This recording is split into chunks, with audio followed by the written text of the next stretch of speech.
Hello there and welcome to Secretum Histories.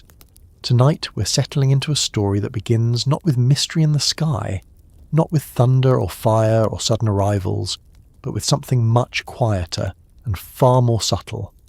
A moment when the world, already shaped and already alive, began to change direction. Not because something new was created, but because something powerful chose to stay. Before we continue, take a moment to make yourself comfortable. Let the room be as dim as you like. Let the outside world slow down just enough to fade into the background. If you find this kind of exploration calming, if these long journeys into the deep past help you unwind, you can gently support the channel by liking the video and subscribing. It helps more than you might think. And now, without rushing, we can begin. The Sumerian texts do not describe the arrival of the Anunnaki as a dramatic invasion. There are no flames falling from the sky, no language of conquest, no sense of panic or resistance. When they appear in the written record, the world is already functioning. The rivers flow, the land is fertile, the sky has been separated from the earth. The basic structure of existence is already in place. Their arrival is treated not as an interruption, but as a continuation. This detail matters more than it first appears. Modern retellings often frame the Anunnaki as the beginning of everything, as if nothing meaningful existed before them. But the oldest Sumerian compositions suggest the opposite. They enter a world that already has memory, a world that already has order, a world governed by rules, rhythms, and hierarchies established long before their names are ever written into clay. The earliest texts place the Anunnaki within an already populated divine landscape. There are elder gods who precede them. There are forces older than names. Water has already given rise to sky and earth. Air already moves between them. Time already has direction. In this context, the Anunnaki are not creators of the cosmos. They are participants in it. And once they arrive, their actions reflect that role. The texts describe them not as explorers or colonists, but as authorities who take their places within an existing system. Their presence brings definition rather than novelty. Where things were fluid, they become fixed. Where roles were implied, they become formal. The Anunnaki are associated with decision-making, with boundaries, with the settling of matters that were previously unresolved. This is one of the most misunderstood aspects of their story. After arriving, they do not immediately interact with humanity in any meaningful way. In fact, for a significant stretch of narrative time, humanity barely registers at all. The Anunnaki's attention is focused elsewhere. They are concerned with balance, with responsibility, with maintaining a world that is growing more complex by the moment. The land between the rivers is changing. Settlements are forming. Agriculture is becoming more reliable. Surpluses are appearing. With surplus comes specialization. With specialization comes hierarchy. The world is no longer a simple place where survival is the only concern. It is becoming layered, structured, and increasingly noisy. The Anunnaki respond to this transformation not by ruling directly, but by organizing indirectly. The texts imply that their first priority after arriving is not command, but allocation. Domains are assigned, functions are clarified. Certain gods become associated with water, others with storms, others with fertility, others with law. The Anunnaki are woven into this structure as overseers of consequence rather than daily operation. They are not the gods who make the rain fall or the crops grow. They are the ones who determine what happens when things go wrong. This distinction is subtle, but it is everywhere in the texts once you know to look for it. After their arrival, the Anunnaki are repeatedly associated with councils, assemblies, moments where decisions are made collectively rather than individually. They appear when outcomes must be fixed, when fates must be assigned, when disputes between gods require resolution. They are not described as wandering the earth teaching humans how to farm or build. That role belongs to others. The Anunnaki function at a different level. They operate at the boundary between order and consequence. This is why their actions after arriving are often quiet in the narrative, even when they are profound in effect. As human settlements expand, the strain on the divine order increases. The lesser gods, those responsible for maintaining irrigation canals, raising embankments, and shaping the land itself, begin to struggle. The work is endless. The population grows. The demands increase. The system that once functioned smoothly begins to show signs of fatigue.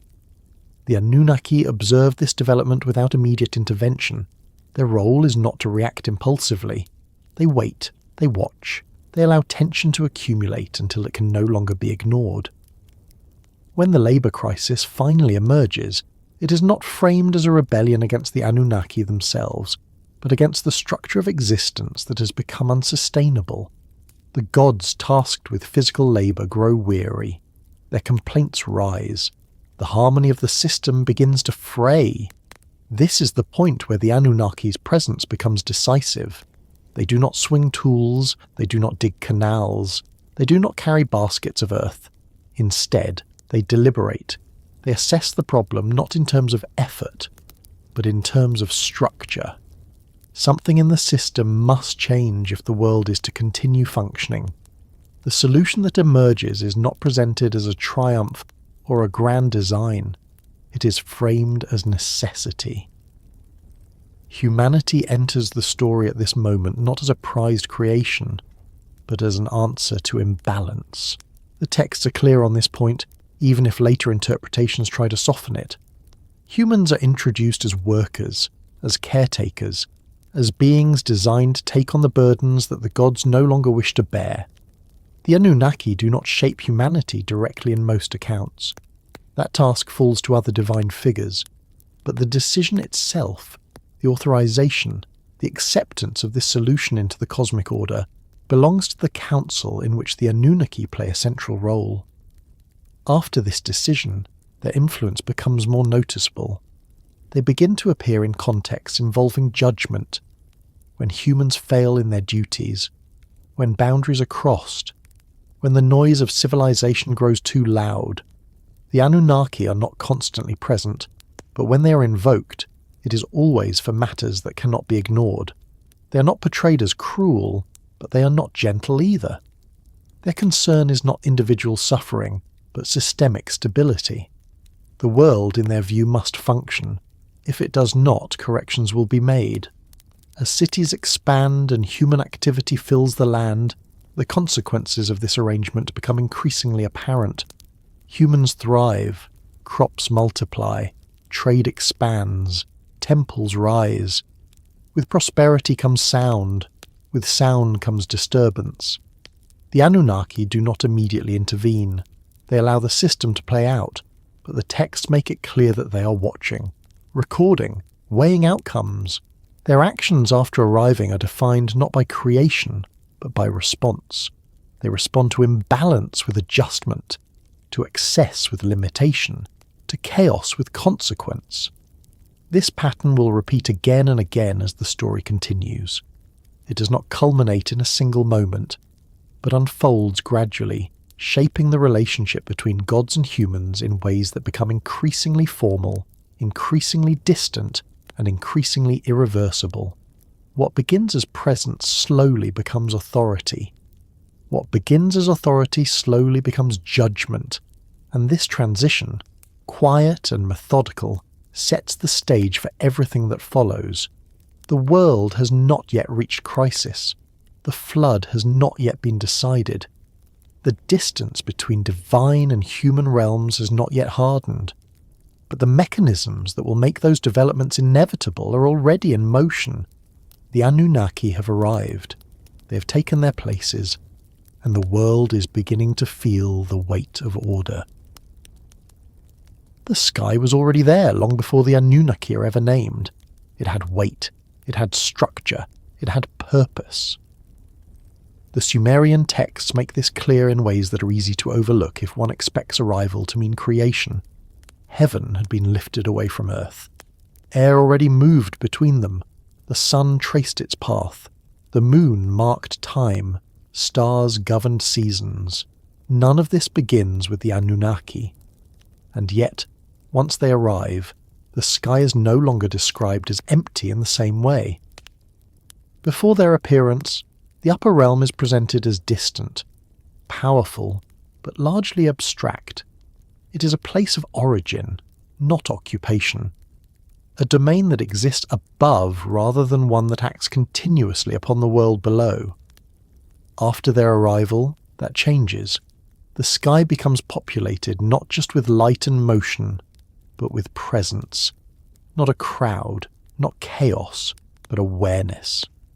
This shift is subtle in the texts. There is no line that announces it directly. No proclamation that the heavens are now occupied. Instead, the change reveals itself through implication, through language that begins to treat decisions as coming from above, through references to councils that convene somewhere beyond the visible world, through the sense that outcomes on Earth are no longer simply the result of natural forces or individual gods acting alone, but of deliberation. The sky becomes a place where things are decided. This does not mean that the Anunnaki descend immediately to the surface. Quite the opposite. Their arrival marks a withdrawal upward rather than a movement downward. Authority consolidates above. Distance increases even as influence becomes more precise. The text suggests that before this moment, divine power was dispersed. Many gods acted directly within the world. Rivers flooded because river gods acted. Storms came because storm gods moved. Fertility waxed and waned because fertility deities were pleased or angered. After the Anunnaki arrive, those forces remain, but they begin to operate within constraints. The sky is no longer just a source of power, it becomes a centre of coordination. This is why the language surrounding fate changes after this point. Fate is no longer portrayed as something fluid or negotiable. It becomes something fixed, decreed, assigned. The Anunnaki are consistently linked to this function, not as inventors of fate, but as its custodians. The Sumerian worldview does not imagine fate as an abstract concept. Fate is administrative. It is written, allocated, enforced. The arrival of the Anunnaki coincides with the moment when destiny begins to behave like law. This has consequences for the world below. When the sky is empty, events unfold with a certain looseness. Gods argue yes, but outcomes are less rigid. After the sky fills with presence, structure hardens. Decisions once made do not easily change. Appeals become dangerous. Resistance becomes costly. The Anunnaki do not rule visibly. There are no temples raised specifically to them in the earliest layers of text. Their names are not shouted in hymns meant to bring rain or fertility. Instead, they appear in quieter moments, at the edges of stories, in scenes where judgment is passed rather than action taken. This is the sky after their arrival. Not dramatic, not violent, simply full of attention. One of the most telling details is how the texts begin to describe silence. Before, silence is associated with peace, with the calm before creation. After the Anunnaki arrive, silence becomes something enforced. The quiet of the heavens contrasts with the growing noise of the earth. This imbalance will matter later, but here it is only beginning. The sky watches. Humanity is still small at this point. Settlements exist, but they are scattered. Agriculture is developing, but it does not yet reshape the land entirely. The rivers are still unpredictable. The cities are not yet crowded. From the sky, the world below is manageable. This may be why the Anunnaki do not intervene directly at first. There is nothing yet that requires correction. Instead, the texts describe a period of observation, of stabilization, of allowing systems to settle into their roles. The gods below continue their work. Humans begin to fill the spaces left open by nature. The Anunnaki remain above, present, but restrained. Their arrival transforms the sky into a threshold rather than a boundary. It is no longer merely above. It is between intention and outcome, between cause and consequence. This change affects the behavior of the gods themselves. After the Anunnaki arrive, disputes among gods take on a different tone. Conflicts are no longer resolved solely through force or trickery. They are brought upward, discussed, weighed. The presence of a higher authority alters the nature of divine interaction. Power becomes something that must be justified. The Sumerian texts are careful not to portray this as moral progress. It is not about fairness or compassion. It is about order. A system cannot expand indefinitely without regulation. The sky fills because it must. There is an implication here that the world has reached a threshold, that the simple dynamics of earlier creation are no longer sufficient. Complexity requires oversight. The Anunnaki are that oversight. They do not invent complexity, they respond to it. As the sky fills, the earth feels it. Not immediately, not dramatically, but steadily. Human actions begin to carry weight beyond their immediate effects. A failed harvest is no longer just a local problem. A broken oath is no longer just a personal failing. Actions ripple upward and responses come down. This vertical relationship defines the post-arrival world. The sky is not distant in the way it once was. It is attentive. The texts use language that implies listening, hearing, recording. The idea that nothing escapes notice begins to take hold. This does not mean constant punishment. Most human activity continues unchecked. But the possibility of judgment becomes real in a way it was not before. The Anunnaki do not demand worship. They do not appear to humans directly in these early moments. Their authority is indirect, almost invisible, but it reshapes behaviour nonetheless. The gods who work closer to humanity adjust their actions accordingly. They defer more often. They justify themselves. They anticipate consequences. The sky has become crowded with meaning, even if it remains visually unchanged. This is one of the reasons later texts associate the Anunnaki with the underworld as well as the heavens. Their jurisdiction spans above and below. They are not confined to a single realm. They occupy the axis of judgment itself. But here, at this early stage, that role is only forming. The sky is full, but it is quiet. No thunder announces the change. No prophecy marks the moment. It simply becomes clear, over time, that decisions now come from somewhere higher, and that they are final in a way they were not before. This is the world after the sky is no longer empty. It is a world still growing, still flexible, but now constrained by awareness, watched, measured. And as human presence expands, as noise increases, as labour intensifies and tensions rise, that awareness will matter more and more. For now, it is enough that the sky has changed.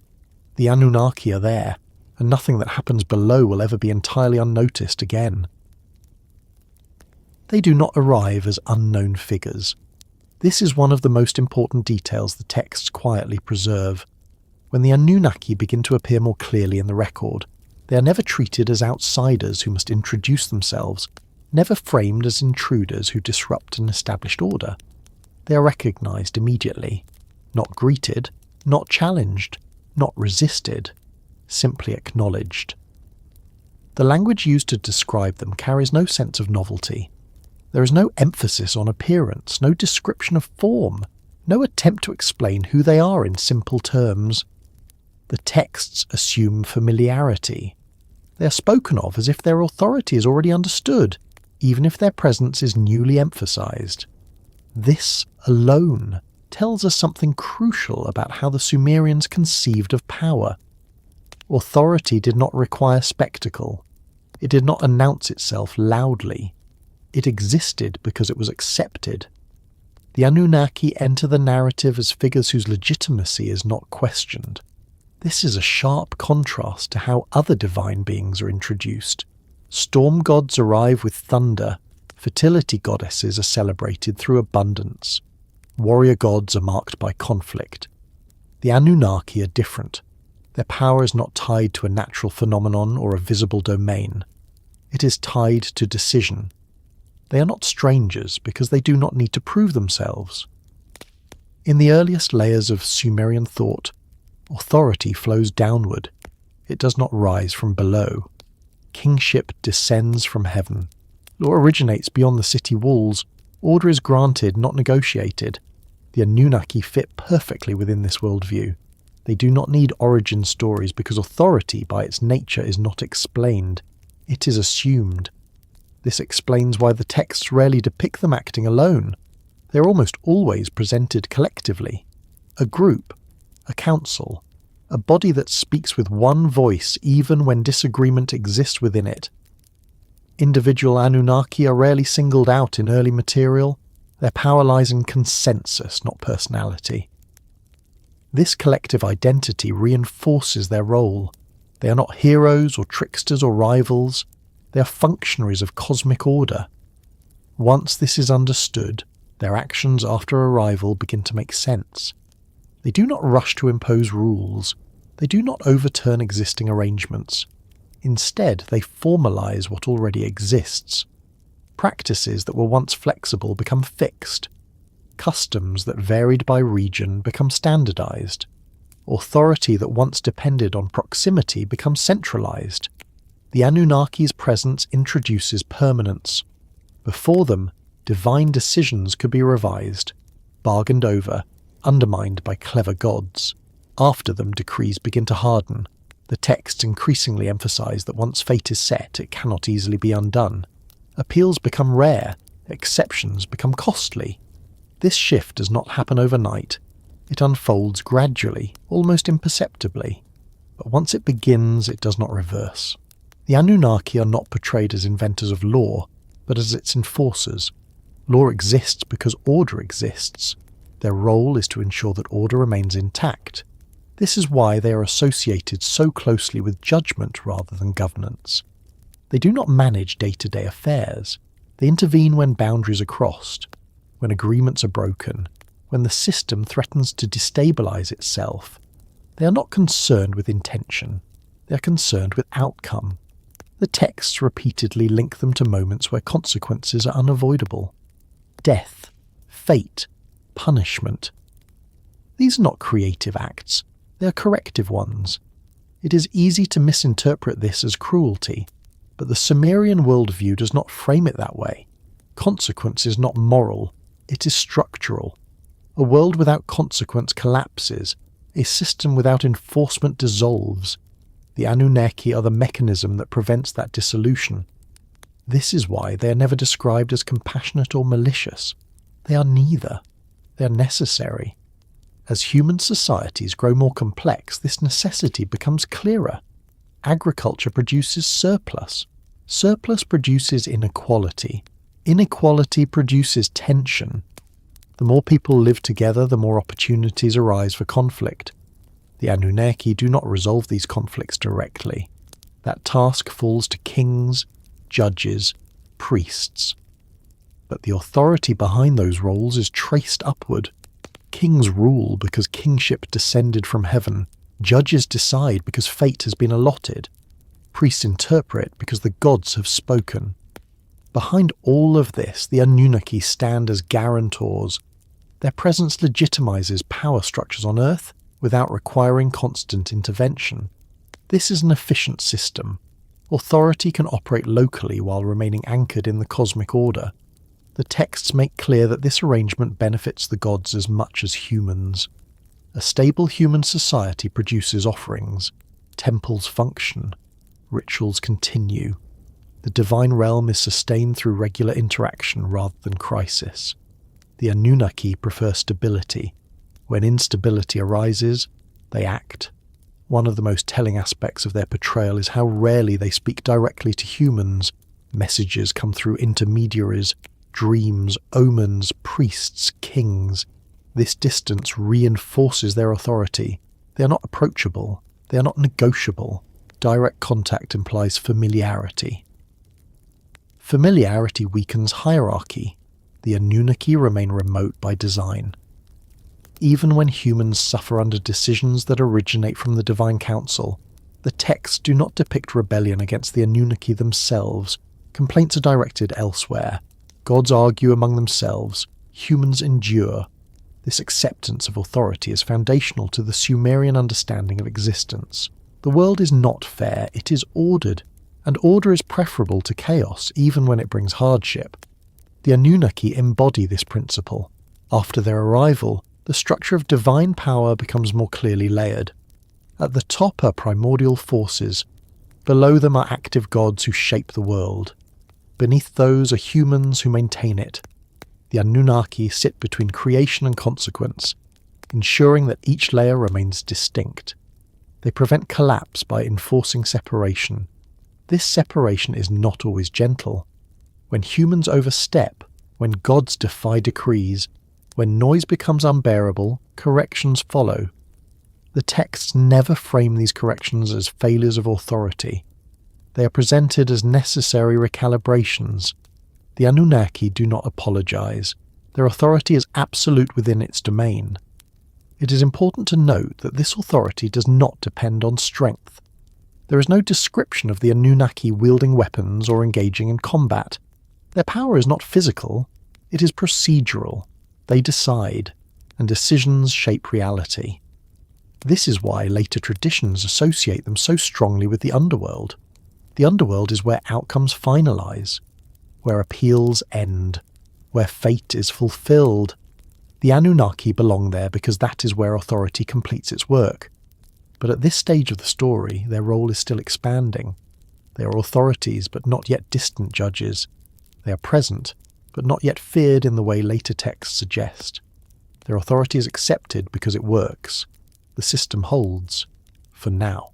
As humanity continues to grow, as cities become louder, as labour intensifies and divine patience thins, the Anunnaki's role will shift again. Authority that once stabilized will begin to constrain. Oversight that once protected will begin to suffocate. But none of that is inevitable yet. At this moment they are exactly what the world requires. Not strangers, not conquerors, authorities. And the world, still young in its complexity, adjusts itself around their presence without protest, unaware of how much that presence will eventually cost. The world the Anunnaki encountered was not empty, and it was not wild in the way later imaginations would prefer to picture it. Rivers already carved their paths through the land. Seasons already followed one another with a reliability born of long repetition. Plants grew, animals migrated, storms gathered and broke apart. Life existed everywhere, but it existed without coordination. What the texts suggest is not chaos, but abundance without management. Before their arrival, order existed locally. Each god governed a domain. Each force answered to its own rhythm. Water followed gravity. Wind followed pressure. Fertility followed cycles that were ancient even then. But there was no overarching system binding these elements together into something sustainable over long spans of time. The world functioned, but it did not yet endure. This is the condition the Anunnaki address. They do not remake the world. They do not tear it down or rebuild it according to some foreign design. Instead, they impose coherence. Their work is administrative rather than creative. They establish relationships between systems that previously operated independently. The texts imply that this process unfolds gradually. There is no single decree that suddenly transforms the earth. Instead, there is a steady narrowing of possibilities. Fewer outcomes remain open. More behaviours carry consequences. Order, in the Sumerian sense, is not about beauty or harmony. It is about predictability. An untamed world is not one without life. It is one where outcomes cannot be anticipated. Crops may fail without warning. Floods may arrive without pattern. Labour may expand endlessly without producing stability. Such a world cannot support civilization, and it cannot support a sustained relationship between gods and humans. The Anunnaki recognize this. After arriving, they begin to define limits. Not physical borders at first, but conceptual ones. Certain actions are permitted, others are discouraged, some outcomes become fixed. The most important of these limits concerns labour. Before this period, work is distributed unevenly among the gods. Some carry heavy burdens, others enjoy relative ease. This imbalance creates tension within the divine realm itself. The Anunnaki respond by clarifying responsibility. Tasks are assigned. Roles become permanent rather than temporary. This is the beginning of bureaucracy. The text never use such a word, but the structure is unmistakable. Authority flows downward. Responsibility flows upward. Failure is no longer absorbed by the system as a whole. It is traced to specific domains. Once this structure is in place, the world begins to change. Human settlements benefit immediately, even though humans are not yet central to the story. Irrigation becomes more reliable. Seasons align more predictably with agricultural cycles. The land begins to feel less hostile, not because it has been softened, but because it has been regulated. This regulation is not benevolent. It does not aim to reduce suffering. It aims to reduce unpredictability. The Anunnaki's order is indifferent to individual experience. This is an uncomfortable idea, but it runs through the text consistently. The gods are not interested in fairness as humans understand it. They're interested in function. A system that works is preferable to one that feels just. As order takes hold, the untamed aspects of the world recede. Wild floods become catastrophic events rather than constant threats. Droughts become punishments rather than accidents. Storms acquire meaning. Meaning is the byproduct of order. When something happens consistently, it can be interpreted. When it happens without pattern, it cannot. The Anunnaki's order transforms events into messages. This is why omens become important after their arrival. A strange birth, an eclipse, a malformed animal, these are no longer random occurrences. They are signals within an ordered system. The world begins to speak, but only because its grammar has been fixed. This development empowers priests and diviners. Interpretation becomes possible. Knowledge becomes valuable. Those who can read the signs gain influence. Again, the Anunnaki do not intervene directly. They enable others to act on their behalf. The untamed world does not disappear. It is contained. Forests remain dangerous. Rivers still flood. Disease still spreads. But these forces now exist within a framework that assigns responsibility. When disaster strikes, it is no longer simply misfortune. It is failure somewhere within the system. This creates pressure. Gods become accountable. Humans become cautious. Kings become anxious. The Anunnaki's order produces stability, but it also produces fear. This fear is not irrational. It is the awareness that actions matter in a way they did not before. A broken ritual may lead to famine. A neglected temple may invite disaster. A loud city may provoke attention from above. Noise becomes dangerous. As human populations grow, this becomes increasingly relevant. The world is no longer sparsely inhabited. Fields spread. Canals crisscross the land. Cities rise. Each human action adds friction to the system. The Anunnaki do not respond immediately. They allow the system to absorb the strain. But the texts suggest that this tolerance is not infinite. Order requires maintenance. When humans fail to uphold their responsibilities, consequences follow. Sometimes these are local. A poor harvest, a lost battle. Sometimes they are widespread. The Anunnaki are always present in these moments, even when they are not named. Their authority underlies the response. This is why later narratives describe disasters as decrees rather than accidents. Floods are decided. Plagues are sent. Famine is imposed. Such language reflects a world that no longer believes in randomness. The untamed world has been tamed, but at a cost. Freedom diminishes as order expands. Flexibility gives way to rigidity. Improvisation becomes dangerous. Yet without this transformation, civilization would not be possible. The Sumerian texts do not romanticize the untamed world. They do not portray it as a lost paradise. It is a place of hardship and uncertainty. Order, even harsh order, is preferable. The Anunnaki embody this choice. They do not bring comfort. They bring structure. As their system settles, the distance between gods and humans increases. Direct interaction becomes rare. Rules replace relationships. Ritual replaces conversation. This is a necessary consequence of scale. A world with few inhabitants can be managed personally. A crowded world cannot. The Anunnaki understand this. Their order is impersonal because it must be. The earth beneath this system begins to feel different. Time itself seems to move differently. The texts increasingly distinguish between eras: before order, after order, before flood, after flood. History becomes segmented. An untamed world has no history. It has only repetition. An ordered world can remember, because it can compare. This is why writing emerges alongside these developments. Recording transactions, preserving decrees, fixing names and dates. Order requires memory. The Anunnaki do not invent writing, but their system makes it necessary. Without records, order cannot persist across generations. As humans begin to record their world, they also begin to internalize its structure. They learn to think in terms of obligation, consequence, hierarchy.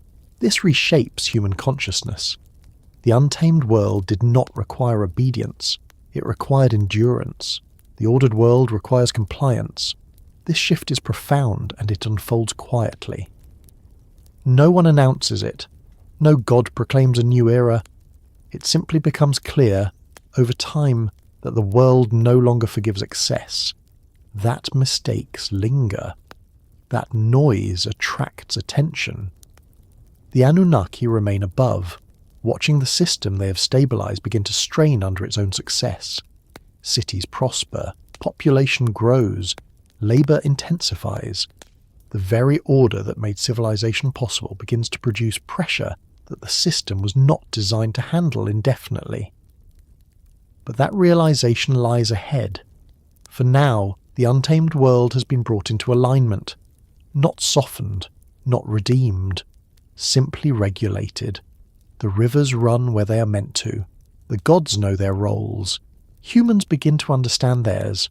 The world works. And because it works, it can now fail. That possibility didn't exist before.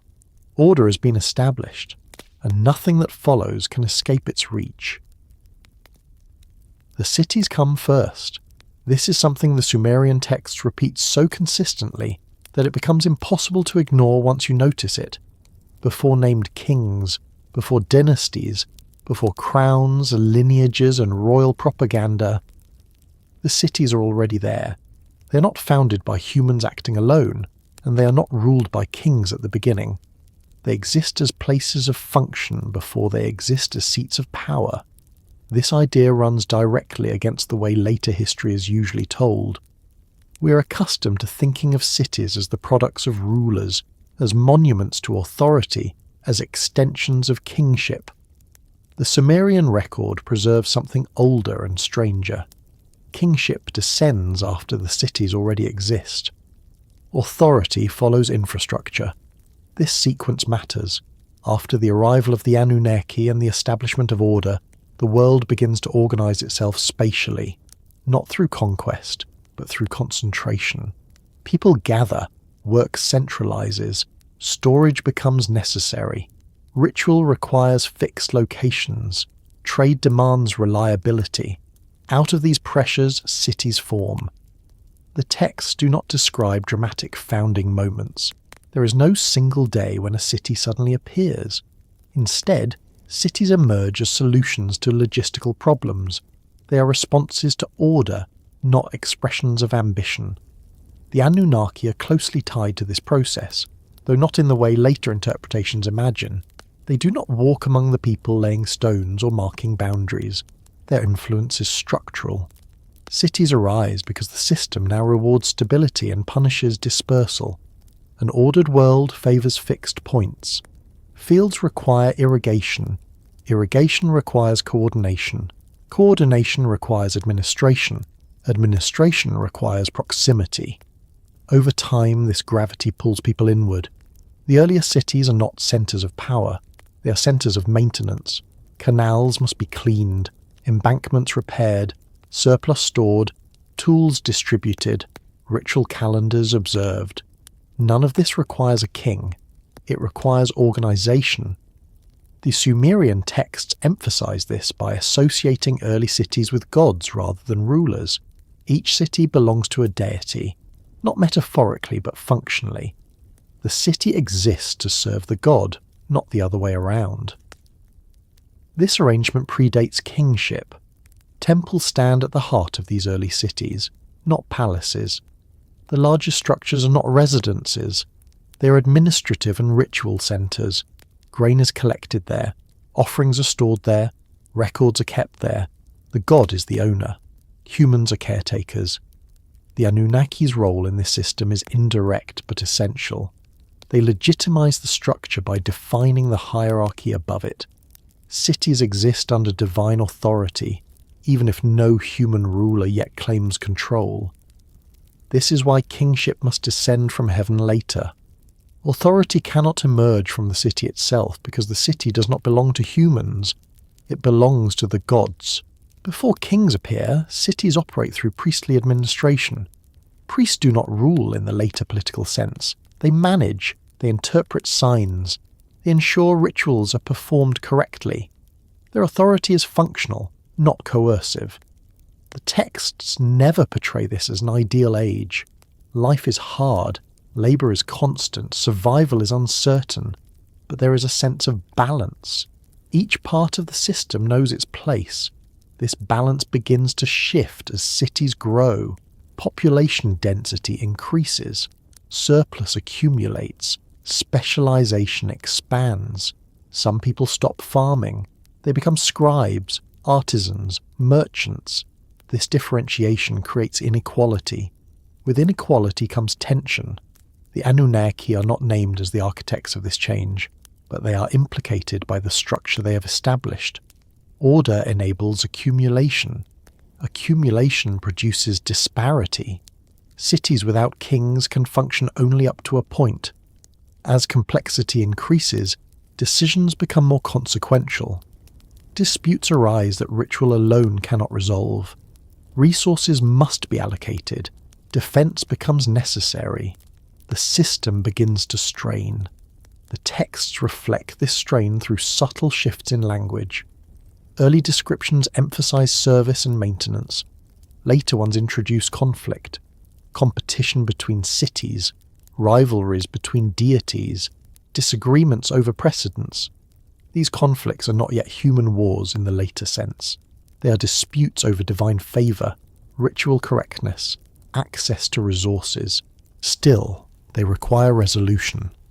This is where the transition toward kingship begins. The Sumerian king list famously opens with a statement that kingship descended from heaven. This phrasing is often misunderstood. It does not mean that kings suddenly appeared out of nowhere. It means that authority was formalized. Kingship descends because it cannot originate within the city. The city is already owned, already ordered, already claimed by divine authority. A king, therefore, is not a founder.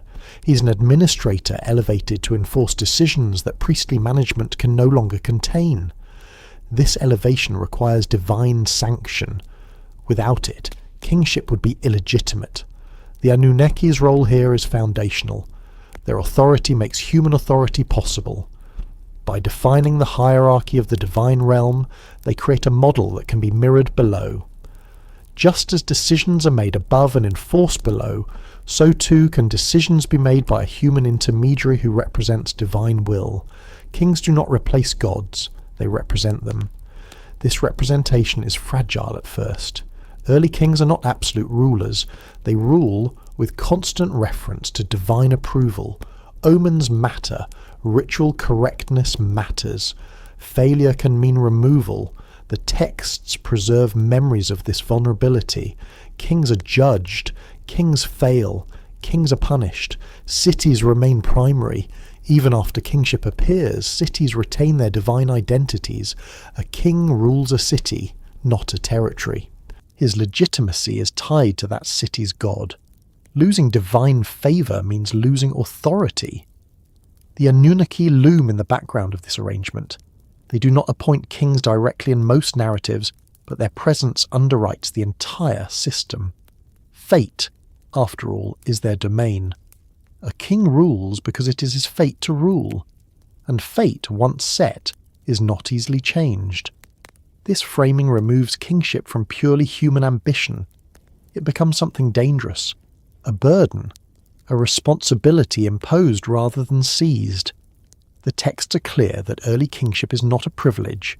It is an obligation. Kings must maintain order, ensure offerings, prevent chaos, silence the noise that might attract divine displeasure. Cities before kings are noisy but manageable.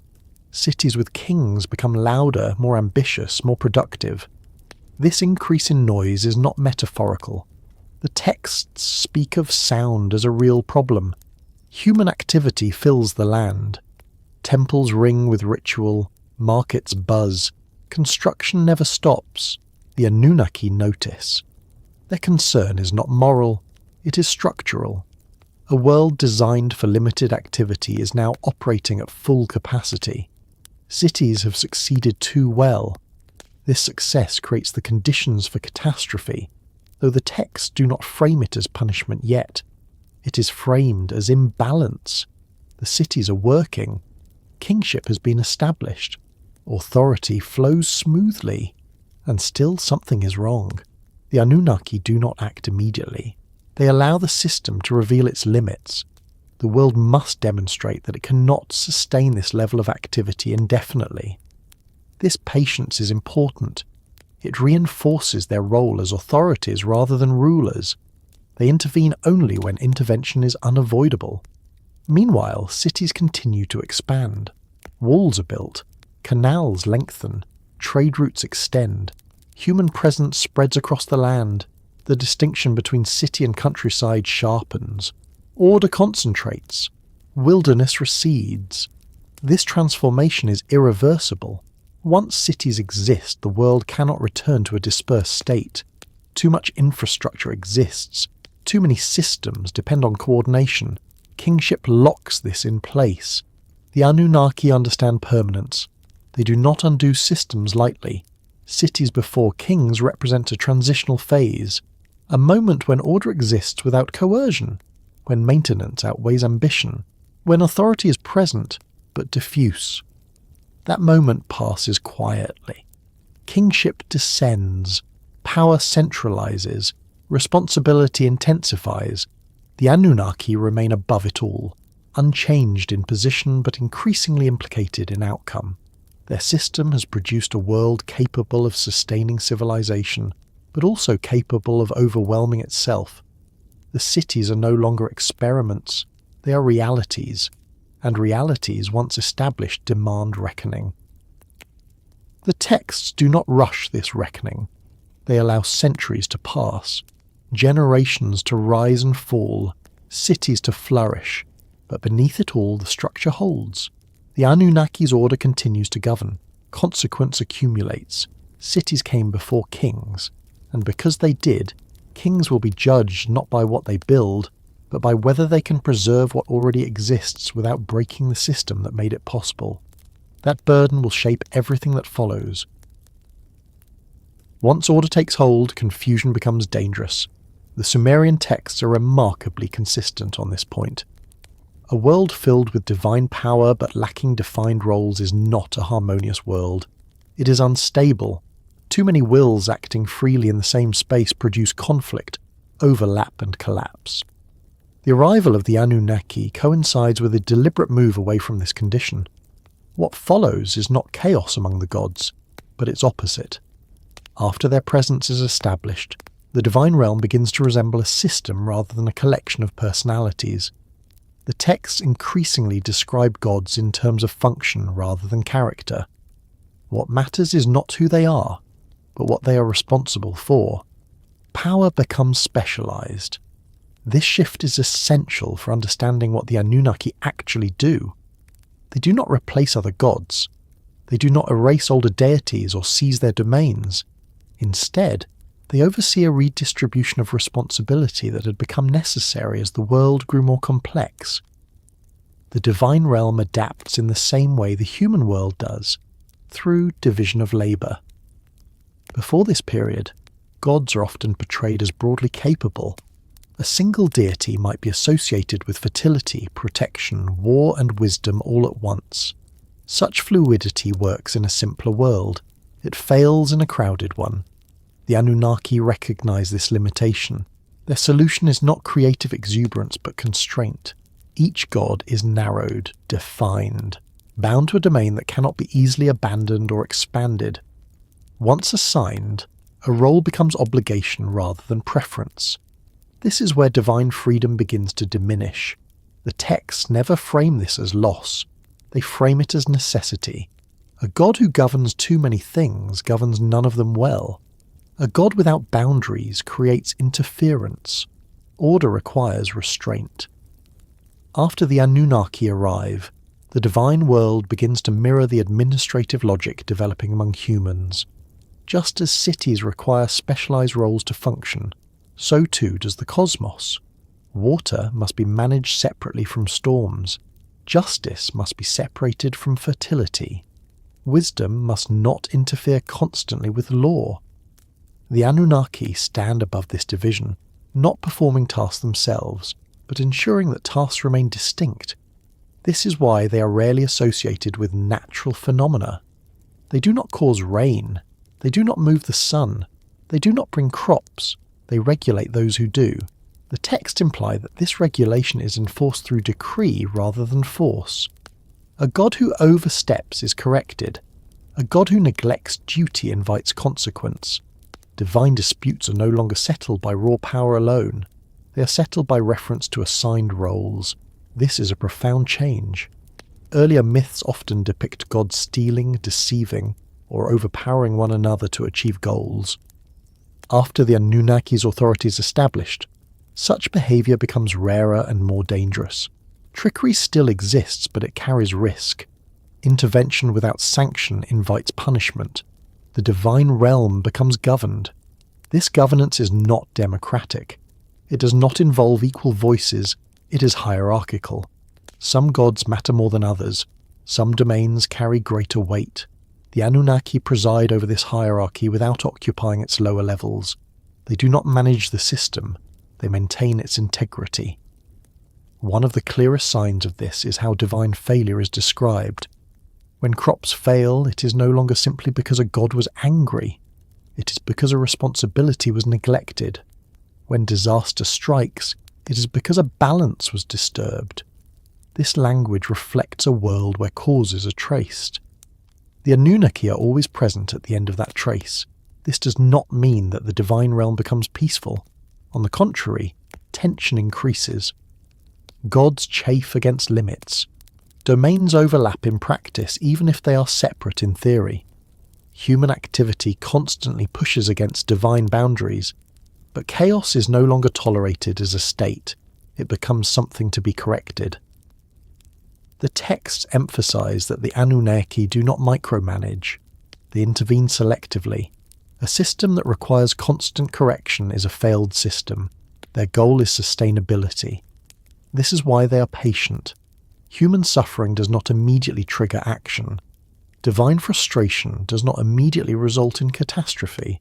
The Anunnaki allow pressures to build until a threshold is reached. Only then do they act. This patience is often misread as absence. In reality, it is restraint. The idea that gods have roles also changes how humans relate to them. Worship becomes more targeted. Offerings are directed to specific deities for specific needs. Ritual calendars become precise. Mistakes become costly. A ritual performed for the wrong god is not merely ineffective, it is disruptive. This reinforces the sense that the world is no longer forgiving of error. Precision matters. Knowledge matters. Interpretation matters. Priests gain importance because they navigate this complexity. They interpret omens. They ensure rituals align with the correct domains. They prevent accidental disruption. Behind this entire structure stands the Anunnaki. They do not teach rituals. They do not accept offerings directly. But they are the reason correctness matters at all. Their presence transforms religion from relationship into system. This does not eliminate devotion. It formalizes it. As divine roles solidify, so too does the separation between gods and humans. Direct interaction becomes rare. Messages are mediated, signs replace speech, dreams replace appearances. This distance is not hostility, it is scalability. A world with millions of people cannot be managed through personal interaction. Systems replace conversations. The Anunnaki understand this. They allow the divine realm to become abstract because abstraction allows control at scale. This abstraction is visible in how gods are described over time. They become titles as much as personalities. Functions overshadow stories. Hymns praise roles rather than deeds. The world feels less intimate but more stable. This stability comes at a cost. Flexibility declines.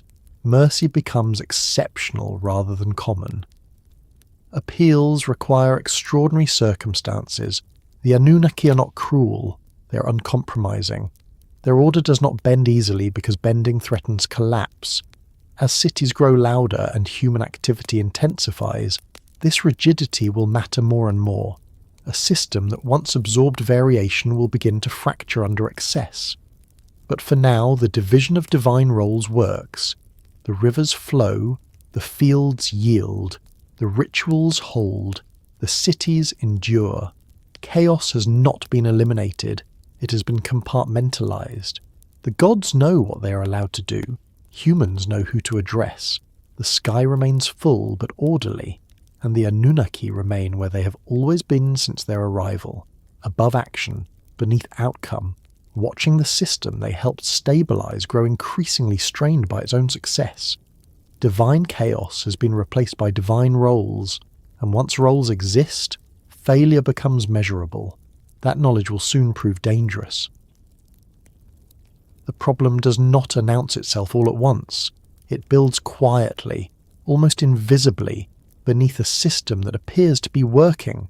The rivers are managed, the cities function, the rituals are performed, order holds. From a distance there is no crisis.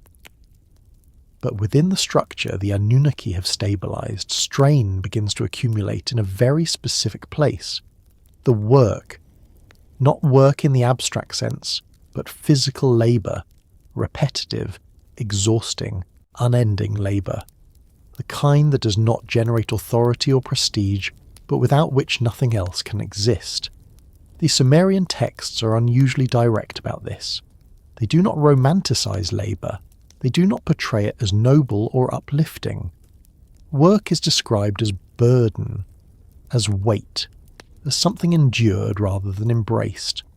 Before humanity becomes central to the system, this burden falls on the gods themselves. This detail is often overlooked, but it is foundational. The gods are not idle rulers in the earliest layers of the narrative. Many of them work constantly. They dig canals. They raise embankments. They maintain the land. They perform the physical tasks required to keep the ordered world functioning. The texts describe this labour in plain terms. There is no metaphor, no symbolic softening. The gods grow tired. They complain. They suffer. This is not a failure of order. It is a consequence of it. Once the world becomes regulated, maintenance becomes continuous. Canals must be cleared or they silt up. Fields must be irrigated or they dry out. Flood barriers must be reinforced or they collapse. Order demands upkeep. The Anunnaki understand this. They do not deny it, but they do not perform this work themselves. Their role is oversight, not execution. This creates an imbalance within the divine realm. Some gods carry the burden of sustaining the system. Others exist at a distance from that burden. Over time, resentment grows. The texts preserve this resentment carefully. It is not framed as rebellion against authority. It is framed as exhaustion. The working gods do not question the legitimacy of the system. They question their place within it. They are tired.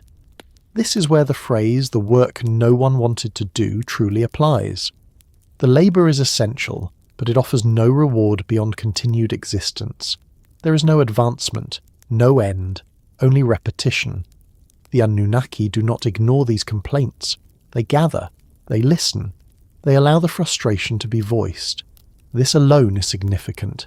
It shows that the system they oversee is not static. It responds to pressure, but their response is not immediate. The texts suggest a period of endurance. The working gods continue their labour long after dissatisfaction becomes evident. The system does not collapse at the first sign of strain. It absorbs it. Only when the burden threatens to destabilise the divine order itself does the Anunnaki act. This moment is described with surprising clarity. The working gods stop working. They lay down their tools. They refuse to continue, not out of malice, but out of necessity. The world trembles, canals clog, fields dry, maintenance halts. The system begins to fail at its most basic level. This is not chaos born of rebellion. It is breakdown born of exhaustion. The Anunnaki recognize the danger immediately. Order cannot survive if its foundations are neglected. Authority alone cannot dig canals. Decrees do not clear silt. Structure requires labour. This is the crisis that forces a decision. The Anunnaki do not punish the working gods for their refusal. This is another important detail. There is no retribution, no condemnation. Their suffering is acknowledged as real. Instead, the problem is reframed. The labour itself is the issue. The system requires a workforce that can sustain repetitive, physically demanding tasks indefinitely. A workforce that does not require divine privileges. A workforce whose exhaustion does not threaten the cosmic order. This is where humanity enters the story in a way that is both deliberate and unsettling. Humans are not created out of curiosity, not out of compassion, not out of love. They are created as a solution to a logistical problem. The texts do not disguise this. The work no one wanted to do is reassigned. This reassignment is framed as innovation rather than exploitation, but the implications are clear. Humanity is introduced to absorb the burden that even gods find unbearable. The Anunnaki authorize this shift. They do not design humanity themselves in most versions of the story. That task is delegated. But the decision to implement such a solution belongs to the highest authority. This decision changes everything. For the first time, labour is no longer divine. It becomes mortal.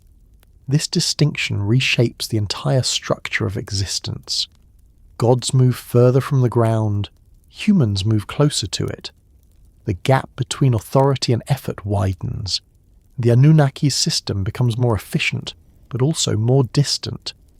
From this point forward, humans are defined by work. Their purpose is functional. They are measured by output. Their value lies in maintenance. This is not presented as cruelty.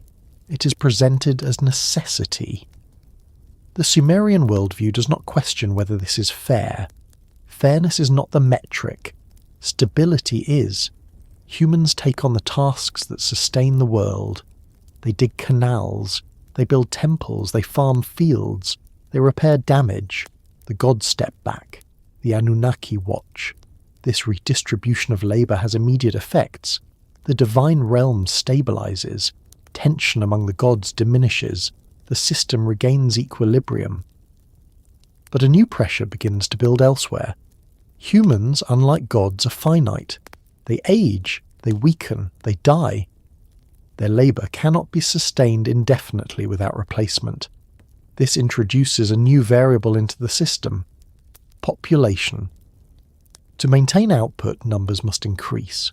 More workers are required as tasks expand. Cities grow, infrastructure spreads. The demand for labour rises. Humans multiply. This multiplication is not framed as blessing or curse at first. It is simply consequence. A system designed around labour will incentivize reproduction. The Anunnaki observe this development with caution. They have solved one problem and introduced another. The world becomes louder. Human activity fills the land. Tools strike earth. Voices echo in cities.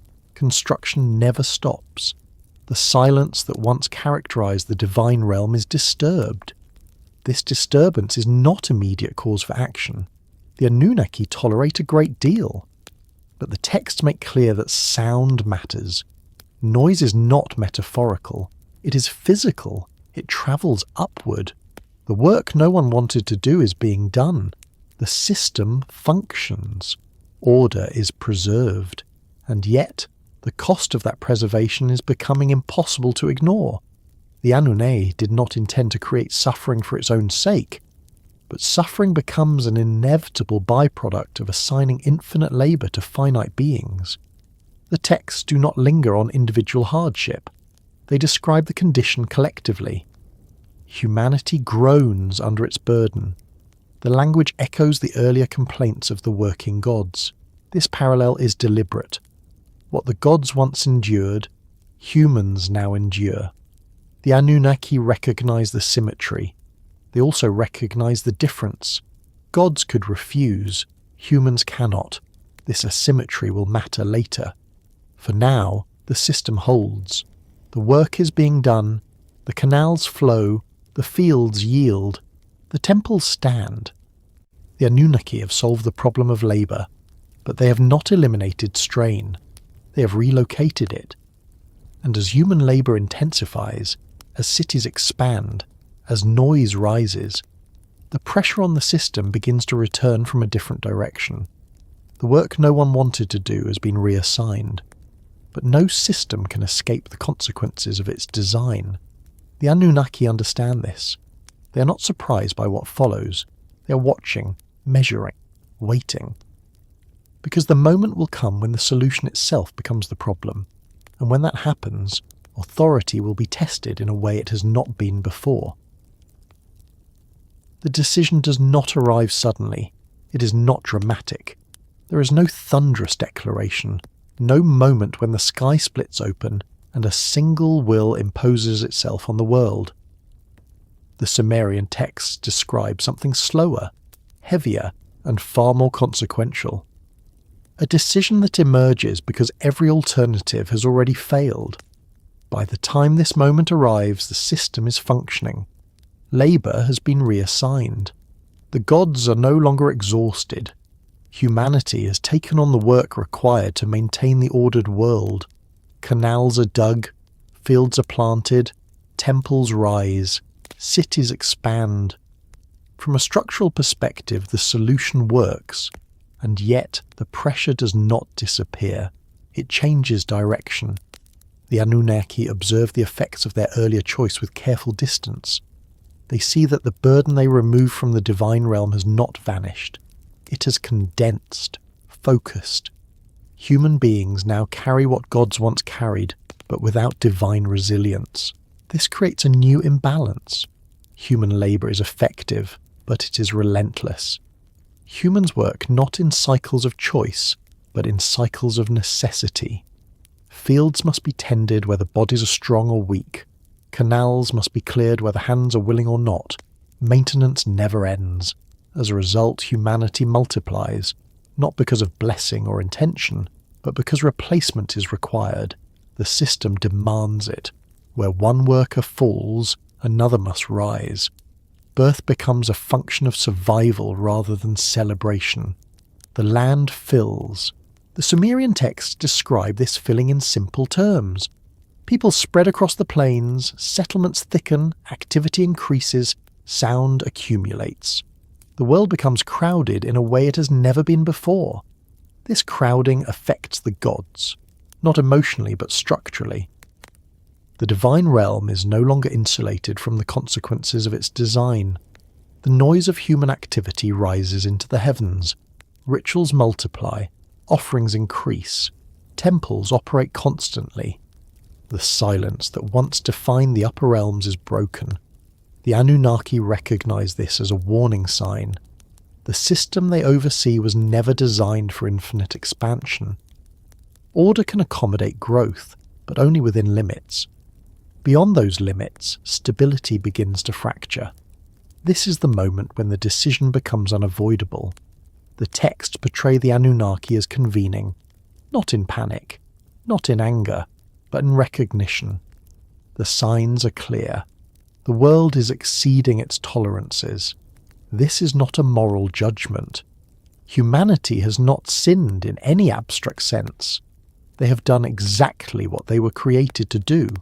They have worked. They have multiplied. They have maintained the world. Their success is the problem. The Anunnaki face a choice that reshapes everything that follows.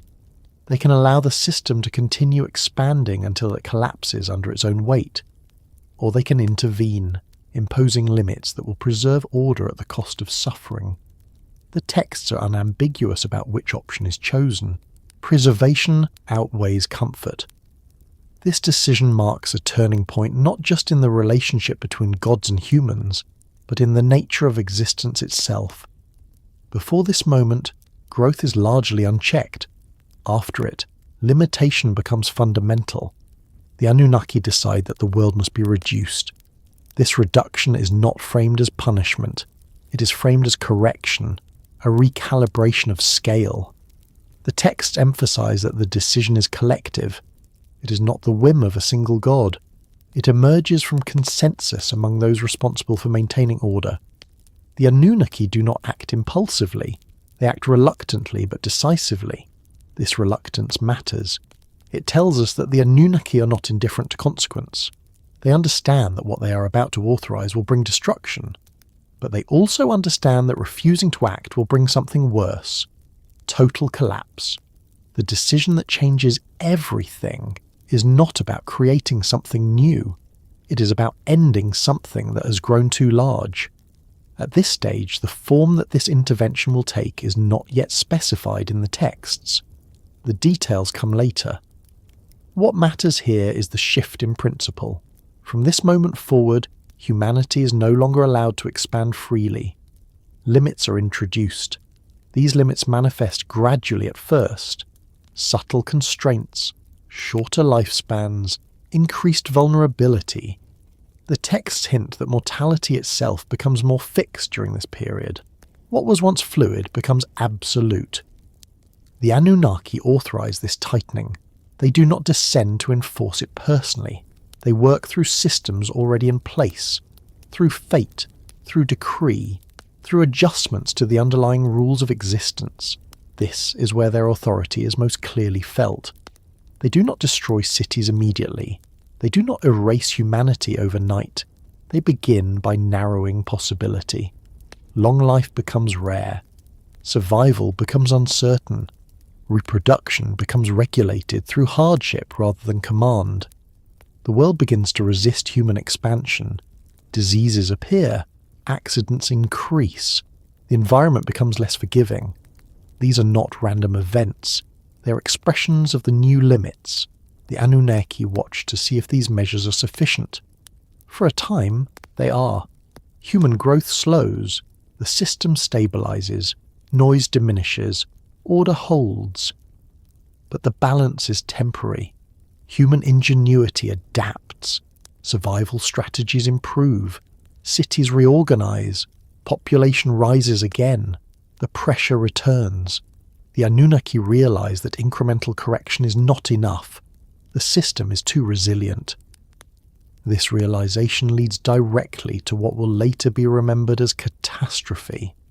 But here, at this moment, the decision itself is what matters. The Anunnaki cross a threshold. They accept that preserving order may require resetting the world. This is not destruction for its own sake. It is not revenge. It is maintenance at the highest possible scale. The Sumerian texts do not glorify this choice. They do not celebrate it. They record it with a kind of grim clarity. Once the decision is made, the future becomes fixed. There is no indication that it can be reversed. Appeals no longer matter. Compassion becomes secondary to structure. The Anunnaki's role as authorities reaches its fullest expression here. They are no longer merely overseeing order. They are enforcing its survival. Everything that follows, the flood, the narrowing of lifespans, the distancing of gods from humans, flows from this moment. But at this stage, none of that has happened yet. The world still exists as it was. Cities still stand. Humans still labour. The rivers still flow. From the surface, nothing has changed. But above, the decision has been made. The Anunnaki have chosen order over abundance, and once that choice is made, the shape of history is altered permanently.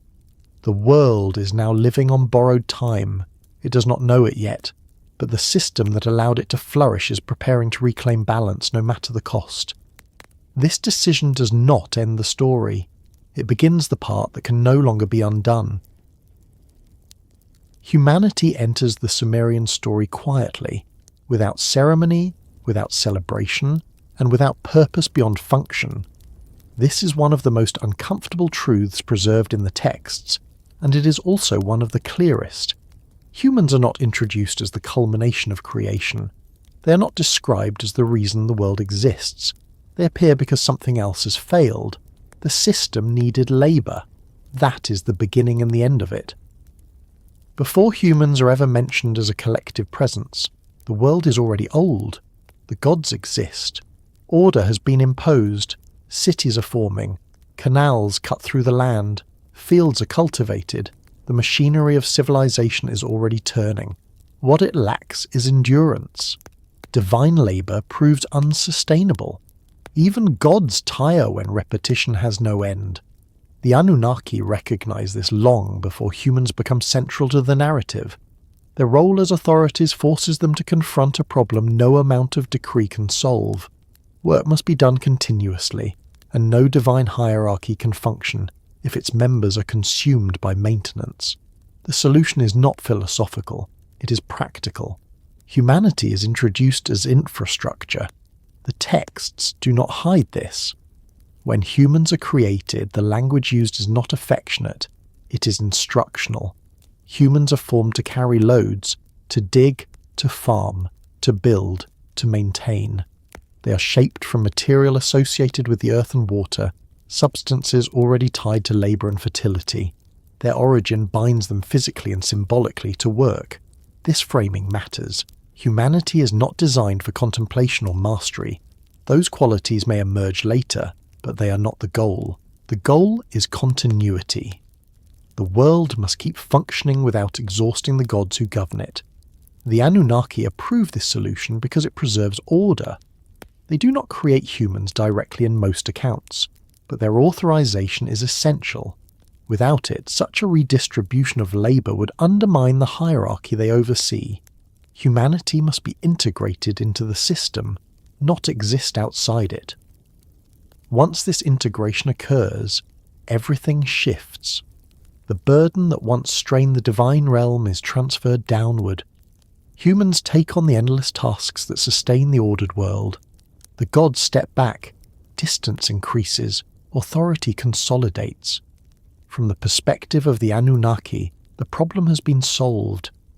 But from the perspective of the system as a whole, something new has been introduced. A workforce that is finite, fragile, and self-replicating. This distinction changes the nature of order itself. Gods do not age. Humans do. Gods do not require replacement. Humans do. Gods can endure monotony indefinitely.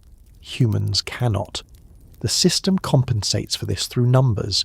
Humans multiply not because it is celebrated, but because it is necessary. Where one body fails, another must take its place. Where one worker dies, another must be born. Population growth becomes structural rather than incidental. The Sumerian texts do not describe this as blessing. They describe it as consequence. Humanity expands because the system demands it. This expansion is initially beneficial. More workers mean more canals. More canals mean more fields.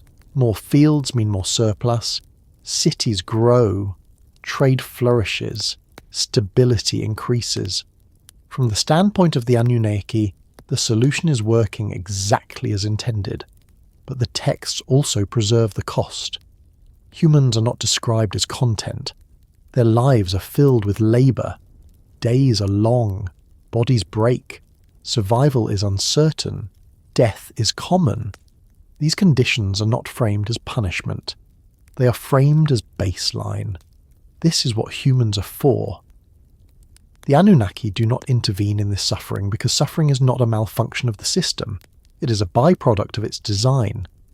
This is where later interpretations often go wrong. They impose modern moral expectations onto ancient structures. The Sumerian worldview does not ask whether this arrangement is kind, it asks whether it works. For a time, it does. Human labour sustains the world. The gods are relieved of their burden. Order holds. But the very success of this solution creates a new tension. Humans are not static. They adapt. They learn. They organise. Over time, they become more efficient. They build better tools. They develop techniques that allow fewer workers to do more work. This efficiency reduces the immediate pressure on labour, but it introduces something else. Leisure. Not leisure as comfort, but as time not strictly devoted to survival. Humans begin to trade, to craft, to think, to speak, to gather. Cities become louder. This noise is not incidental. The text treats sound as a measurable force. Human activity generates constant disturbance. Construction echoes. Markets buzz. Rituals ring out day and night. The divine realm, once quiet, becomes crowded with human presence. This is not what the Anunnaki intended. Humanity was meant to solve a logistical problem, not create a new one. The solution is beginning to overperform. The Anunnaki observe this with growing concern. The system has stabilized, but it has also accelerated.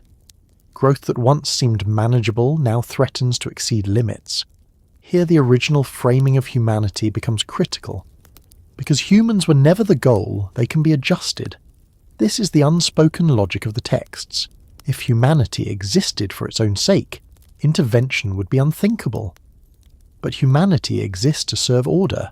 If that service begins to undermine order, correction becomes necessary. The Anunnaki are not sentimental. They do not measure value in terms of individual lives. They measure it in terms of systemic integrity. This perspective shapes everything that follows. As human population increases, the strain on resources grows. Fields are pushed harder. Canals require constant maintenance. Cities press against their surroundings. The land becomes crowded. The work that humans were created to do becomes heavier rather than lighter. The system compensates by increasing output. Humans work more. They reproduce more. The cycle intensifies. From above, the Anunnaki see the pattern clearly. The solution has become self-amplifying. This is not sustainable. At this stage, humanity is still functioning as intended. They work. They maintain the world. They uphold order. But they are also transforming the environment in ways the system was not designed to accommodate indefinitely. The Anunnaki face a dilemma of their own making. They cannot remove humanity without reintroducing the original problem. They cannot allow unchecked growth without risking collapse. The system is caught between dependency and excess. This tension does not resolve immediately. The texts suggest a period of observation. The Anunnaki do not rush to act. They allow conditions to develop fully. They watch to see whether the system will stabilize on its own. It does not.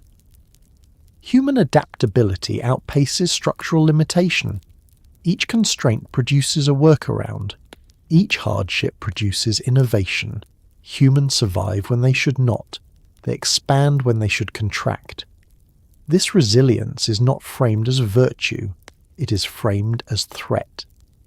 The Anunnaki begin to understand that humanity, introduced as a tool, has become a force, not an enemy, not a rival, but an uncontrolled variable.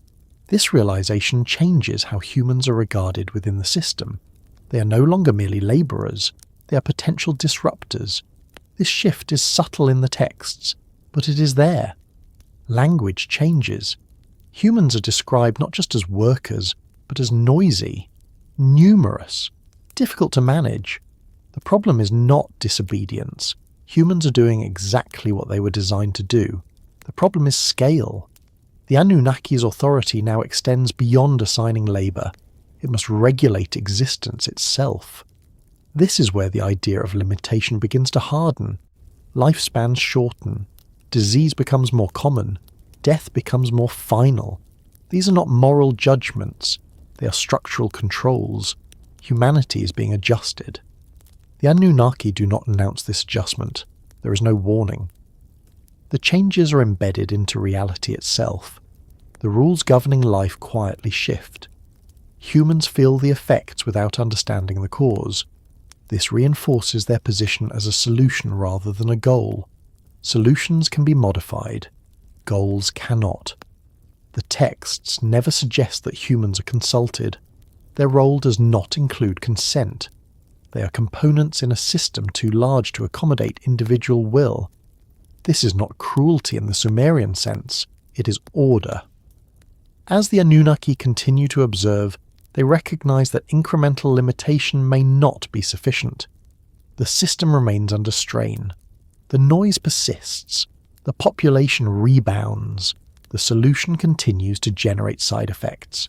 At this point, humanity occupies an ambiguous position. Essential, yet problematic. Necessary, yet excessive. Indispensable, yet dangerous. This ambiguity sets the stage for everything that follows.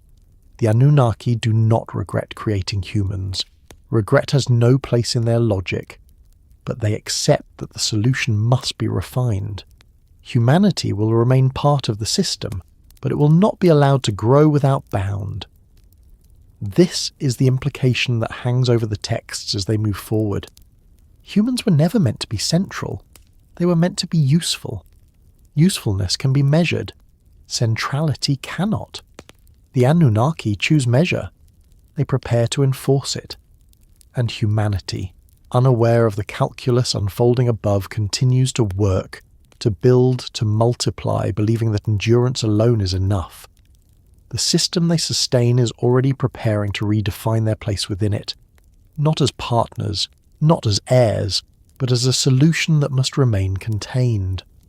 That understanding will shape the next phase of the story, where observation gives way to intervention, and the quiet adjustments of fate escalate into something the world will never forget. For now, humanity continues its labour. The world still functions, but the terms of existence have changed, and they will not change back. Once humanity is fully embedded into the structure of the world, the relationship between gods and humans settles into a pattern that is far more restrained than later myths often suggest. The Sumerian texts do not describe an age of constant instruction or divine companionship. There is no golden era where gods walk openly among humans, sharing knowledge freely and guiding every step. What they describe instead is something quieter and more controlled. The gods teach selectively. They limit deliberately, and they watch constantly. Teaching comes first, but it is never generous in scope. The knowledge passed to humanity is practical rather than expansive. Humans are taught how to perform tasks essential to maintaining order, how to farm according to the seasons, how to dig canals so water flows correctly, how to build temples in ways that align with divine expectations, how to perform rituals precisely enough to keep the system functioning. This knowledge is not given all at once, it is fragmented, distributed across generations, passed down through priests and elders, rather than revealed directly to everyone. The texts make it clear that teaching is not about enlightenment, it is about compliance. Humans are not taught why the system exists, they are taught how to operate within it. This distinction is critical. The Anunnaki authorize teaching because ignorance threatens stability. A workforce that does not understand basic procedures creates chaos, but too much understanding is equally dangerous. A workforce that comprehends the full structure might begin to question it. So knowledge is rationed. Writing itself reflects this logic. It emerges as a tool for accounting, ritual instruction, and record-keeping, not philosophy. The earliest texts track grain, labour, offerings, and property. They reinforce the system rather than interrogate it. Humans learn enough to function, nothing more. Limitation follows naturally from this approach. Once humans are capable of maintaining the world, they must also be prevented from altering it in ways that disrupt balance. Limits are imposed not through explicit commandments alone, but through the structure of reality itself. Lifespans shorten, strength fades, illness becomes common, the texts do not frame these conditions as punishment for wrongdoing. They are presented as features of the human condition, built-in constraints that prevent accumulation of too much power, too much memory, too much continuity. Mortality becomes the ultimate limiter. A human who lives briefly cannot master the entire system. Knowledge resets with each generation. Skills must be relearned. Traditions must be preserved intentionally or they vanish. This benefits the Anunnaki. A mortal workforce cannot consolidate authority. It cannot rival the gods. It cannot escape its role. Watching is the final component. The Sumerian texts repeatedly imply that the gods observe human activity even when they do not intervene.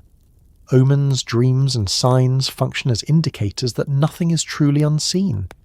This surveillance is not constant interference. It is presence without intrusion. Humans live under observation. This awareness shapes behavior. Ritual precision increases. Fear of error becomes ingrained. Communities regulate themselves because the cost of divine attention is high. The Anunnaki rarely appear directly in these moments. Their authority is felt rather than seen. They operate through intermediaries, lesser gods, priests, natural events. This distance reinforces hierarchy, teaching without closeness, limiting without explanation, watching without speaking. This triad defines the mature relationship between gods and humans in the Sumerian worldview. It is not nurturing, it is stabilizing. As human societies grow more complex, this approach proves effective. Cities function, agriculture expands, trade networks develop. The world does not collapse under its own weight, at least not immediately. But this stability comes with tension.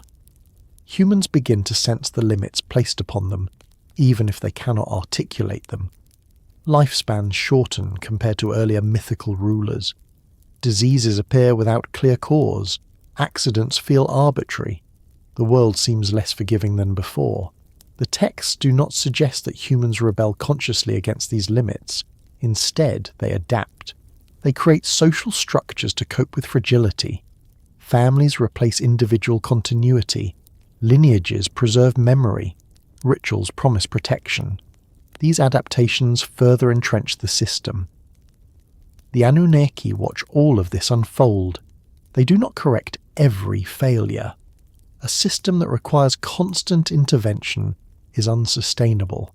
Instead, they allow suffering to occur within acceptable parameters. Loss becomes part of the design. This suffering is not random. It clusters around excess. Cities that grow too fast face disaster. Kings who overreach encounter downfall. Communities that neglect rituals suffer misfortune. Patterns emerge. Humans begin to believe that the gods are temperamental or cruel. The text suggests something colder. The gods are consistent. Consistency, however, feels harsh when limits are invisible. Teaching continues in subtle ways. New techniques appear. Innovations spread. Humans learn how to irrigate more efficiently, how to store surplus, how to organize labor. These advancements are tolerated because they increase output without challenging hierarchy. But certain knowledge remains inaccessible. The structure of fate, the nature of divine counsels, the reasons behind limitation, these are not taught. When humans attempt to cross these boundaries, consequences follow swiftly. Not always catastrophic, but decisive. A failed king, a ruined city, a sudden disaster that resets ambition. The Anunnaki do not explain these events. Explanation invites negotiation. Instead, they allow meaning to be inferred. This ambiguity reinforces obedience. Humans learn through outcome rather than instruction. Success is interpreted as approval, failure as warning. This creates a self-regulating society. The Anunnaki's role as watchers becomes increasingly important as human activity intensifies. Population grows. Cities press closer together. Noise rises again. Watching allows anticipation. The texts imply that signs accumulate long before major interventions occur. Omens increase, dreams trouble rulers, unusual events multiply. These are not random. They are indicators that limits are being tested. The Anunnaki do not intervene at the first sign of strain. They wait. Waiting is part of their authority. Immediate response would encourage dependency. Delayed response forces adaptation. This patience is often misinterpreted as absence, but the Sumerian texts suggest the opposite. The gods are most attentive when they appear most silent. Silence creates anxiety. Anxious societies police themselves. Teaching, limiting, and watching form a balanced system. Each component reinforces the others. Knowledge enables function. Limits prevent overreach. Observation ensures accountability. For a time, this balance holds. Humanity continues to work. Cities thrive. The world remains ordered. But the underlying pressure has not disappeared. It has merely been managed. The Anunnaki know this. They see that human ingenuity continues to push against constraints, that adaptation erodes limitation, that watching alone may not be sufficient forever. The system is stable, but only just. As the world grows louder once more, as ambition rises and population swells, the balance begins to tilt again. Teaching has done its work. Limitation has slowed expansion. Watching has maintained order. The next step, however, will require something more decisive. For now, the Anunnaki remain distant. They observe, they measure, they allow the system to run. Humanity continues under the illusion of autonomy, believing that survival and success depend solely on effort and ritual. Above, the watchers remain silent, not because they are absent, but because they are deciding when watching will no longer be enough. The change is gradual enough that no one notices it at first. There is no single moment when the world becomes loud, no boundary that separates silence from sound. Instead, noise accumulates the way sediment does in a river, layer by layer, until movement becomes difficult and pressure builds where there was once space. The Sumerian texts treat noise as a real force, not metaphorical, not symbolic.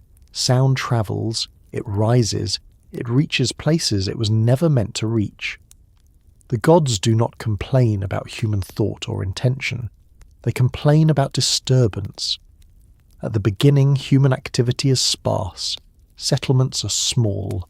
Work is spread out. Fields are worked by few hands. Tools strike earth, but the sound dissipates. Voices carry, but they fade. The divine realm remains insulated. As cities expand, this insulation weakens. The work humans were created to do requires coordination. Coordination requires proximity. Proximity amplifies sound. Construction concentrates effort. Markets gather voices. Rituals repeat daily. Bells, chants, drums, prayers, animals, carts, hammers, feet on stone, all of it blends into a constant presence. The land does not rest. The texts never suggest that humans become intentionally disruptive. They are not trying to reach the gods. They are trying to survive. But survival at scale produces consequence. The world hums. This hum is not evenly distributed.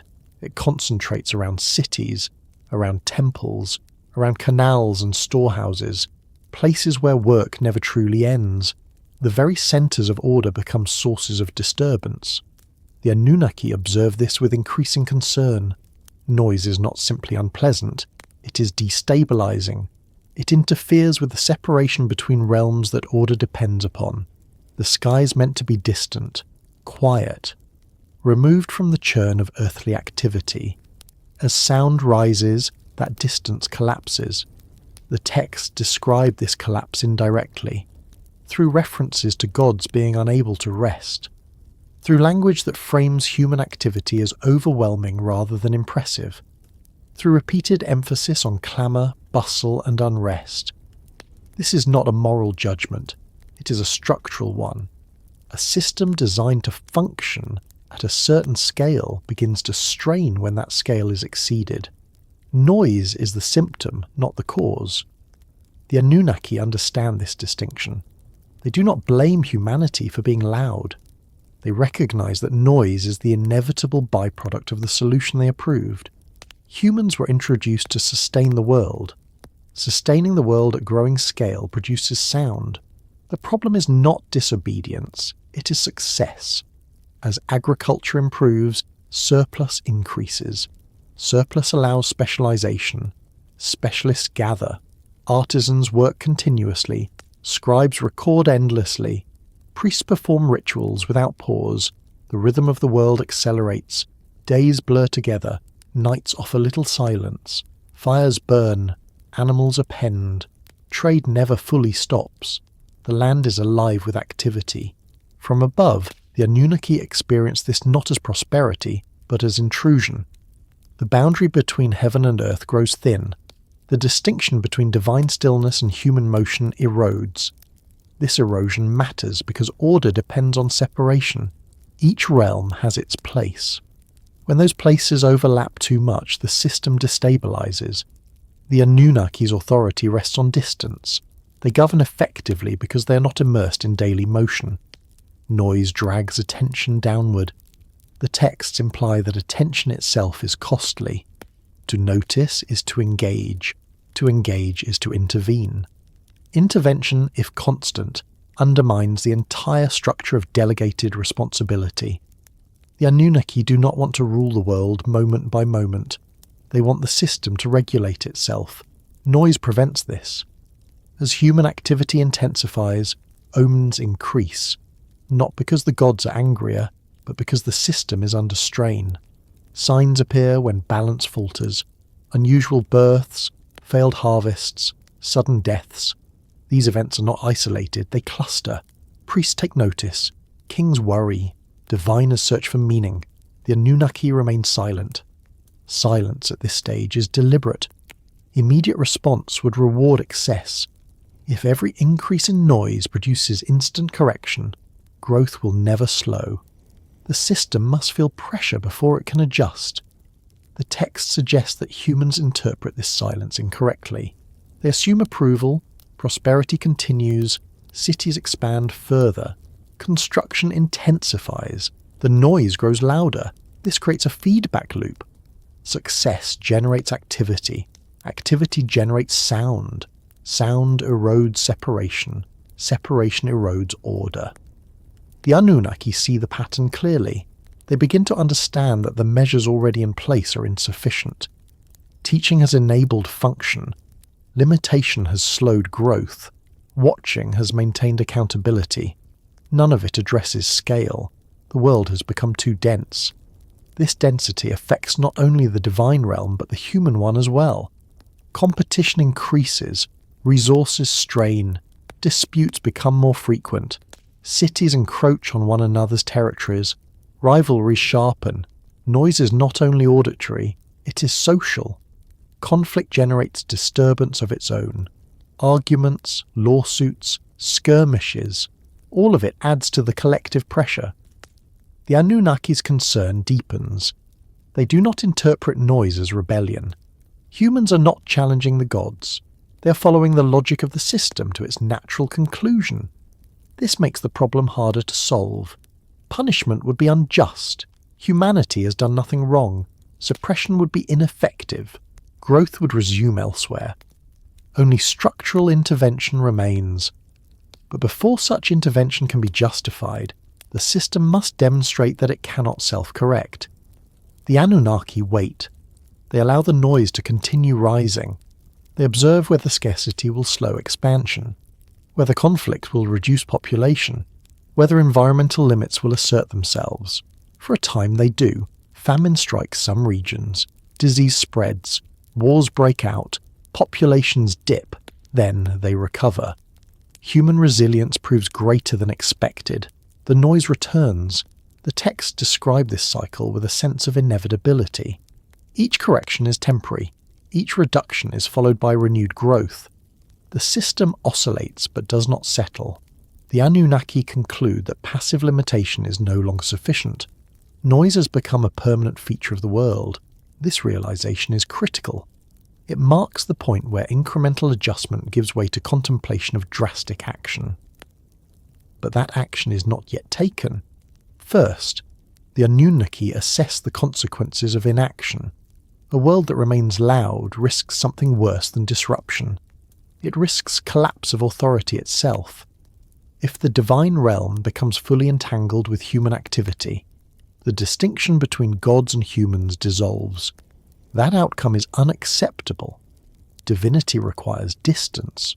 Authority requires elevation.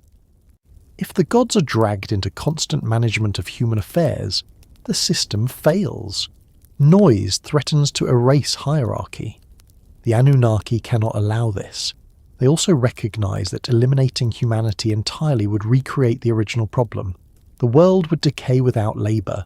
Order would collapse from neglect rather than excess. The solution must preserve function while restoring separation. This is the calculus that unfolds silently above the growing cities. Below, humans continue their lives unaware of the evaluation underway. They work, they trade, they build, they pray, they adapt to hardship, they celebrate survival. From their perspective, the world is harsh but manageable. From above, it is unsustainable. The noise is not simply sound. It is the evidence of a system exceeding its design parameters. The Anunnaki listen, not with ears, but with awareness. They measure not volume, but impact. The sky remains full, but it is no longer quiet, and silence once lost cannot be reclaimed without force. The Anunnaki understand this. They do not rush. They allow the world to prove, beyond doubt, that noise will not subside on its own. Only then will intervention be justified. For now the sound continues. It rises, it spreads. It fills the space that once kept the realms apart. And with each passing generation, the distance between what the world is doing and what it can sustain grows smaller. The system has reached the edge of tolerance. The Anunnaki know it. The world does not. Not yet.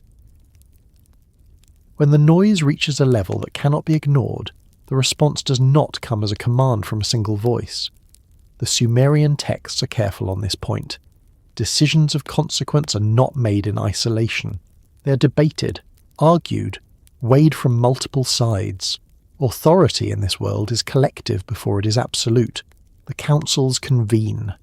These councils are not places of harmony, they are places of tension. The texts do not depict the gods as united in purpose or temperament. They differ sharply in priorities, in tolerance, in interpretation of responsibility. What binds them together is not agreement, but obligation. The Anunnaki sit at the centre of these gatherings, not as dictators, but as arbiters. Their role is not to eliminate disagreement, but to manage it. Disagreement is not a flaw in the system. It is a feature. A world as complex as the one that has emerged cannot be governed by a single perspective. The texts suggest that different gods experience the noise differently. Those closer to the earth feel its pressure more acutely. Those removed from daily activity feel it as intrusion rather than exhaustion. Some argue that humanity must be reduced. Others argue that the system should adapt further. A few insist that the burden should be redistributed again, perhaps returning some labour to the gods themselves. These arguments are not framed as rebellion. They are framed as concern. What unites them is the recognition that the current balance cannot hold indefinitely. The councils debate methods rather than motives. Humanity is not accused of wrongdoing. There is no moral condemnation. The discussion centres on thresholds, limits, sustainability. How much noise is acceptable? How much growth can be tolerated? How much intervention undermines order rather than preserves it? These are not abstract questions. They have immediate consequences. The texts hint that these debates unfold over long periods. Time in the divine realm does not move with the urgency it does below. What feels like centuries to humans may feel like deliberation to gods. This extended discussion allows dissent to persist. Quiet defiance emerges here, not open rebellion, not refusal, but resistance expressed through delay, interpretation, and selective compliance. Some gods resist drastic measures by emphasizing mercy. Others resist mercy by emphasizing structure. The Anunnaki allow this tension to play out. They do not suppress dissent immediately. This restraint is deliberate. A decision imposed without consensus risks fracture. A fractured divine realm cannot govern effectively. The system requires unity, even if that unity is uneasy. The councils continue. Meanwhile, the world below grows louder. This creates pressure on the debates above. Each passing generation adds weight to one side of the argument. Evidence accumulates. Signs multiply. Omens become more frequent. Disasters cluster. These are not punishments yet. They are indicators. Some gods interpret these indicators as warnings. Others see them as proof that humanity can endure almost anything. This endurance complicates the debate. If humans can survive famine, disease, and conflict, then incremental limitation may never be enough. The Anunnaki take note. Quiet defiance does not only occur among gods, it appears in the human realm as well, though it is not recognized as such at the time. Humans adapt to limitation. When lifespans shorten, they reproduce earlier. When resources strain, they innovate. When cities face disaster, they rebuild. Each response blunts the effect of divine constraint. This resilience is not framed as arrogance. It is framed as necessity. Humans do not resist the gods consciously. They resist collapse instinctively. From the perspective of the councils, this is troubling. The system is designed to regulate through hardship. Hardship is meant to slow growth. Instead, it accelerates adaptation. This adaptation undermines authority without challenging it directly. The Anunnaki recognize the pattern. Authority that relies on indirect pressure becomes less effective over time. Systems learn, participants adjust. What once constrained now merely inconveniences. This realization shifts the tone of the councils. Disagreement remains, but urgency increases. Those who argued for patience find their position weakening. Evidence mounts that passive regulation cannot restore separation. Noise remains high. Growth continues. The councils begin to consider measures that cannot be easily adapted to. This is where the idea of reset first appears. Not destruction as punishment, but reduction as recalibration. A return to an earlier state of balance through decisive action rather than gradual pressure. This idea is controversial. Some gods argue that such action would undermine the very system it seeks to preserve. If humans are wiped out or drastically reduced, labour ceases, infrastructure collapses, order decays. Others counter that a temporary collapse is preferable to permanent entanglement. The Anunnaki listen. They do not reveal their position immediately. Their authority lies in timing as much as decision. To move too early risks error. To move too late risks collapse. Quiet defiance persists during this period. Some gods begin to act independently, testing boundaries. They warn favoured humans through dreams. They manipulate outcomes subtly. They prepare contingencies. These actions are not coordinated. They reflect personal priorities rather than collective strategy. The Anunnaki tolerate this, but they do not endorse it. They understand that defiance is inevitable in a system built on hierarchy. What matters is whether it can be contained. When defiance threatens to undermine collective authority, it must be addressed. The texts preserve hints of this tension. Stories where a god's intervention is framed as clever rather than obedient. Episodes where outcomes deviate from decree without open violation. These moments reveal cracks in the system. The Anunnaki respond not by punishment, but by tightening process. Decrees become more explicit. Consequences become clearer.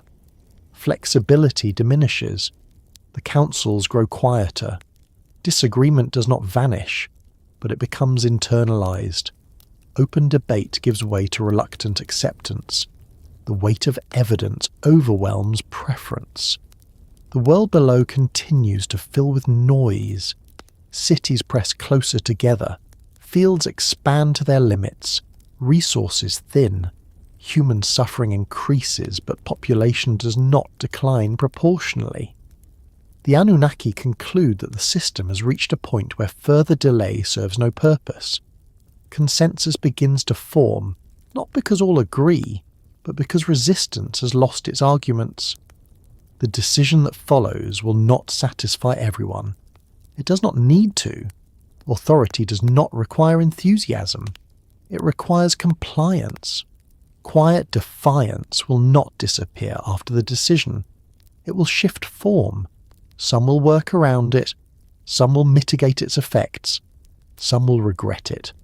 But the direction is set. The councils dissolve with an understanding that the next intervention will be unlike any before. It will not target behaviour, it will target scale. This marks a turning point in the nature of divine governance. Up to this point, order has been maintained through adjustment. After this, it will be maintained through interruption. The Anunnaki prepare. They do not announce their intention. They do not warn humanity directly. Warning would create panic. Panic would increase noise.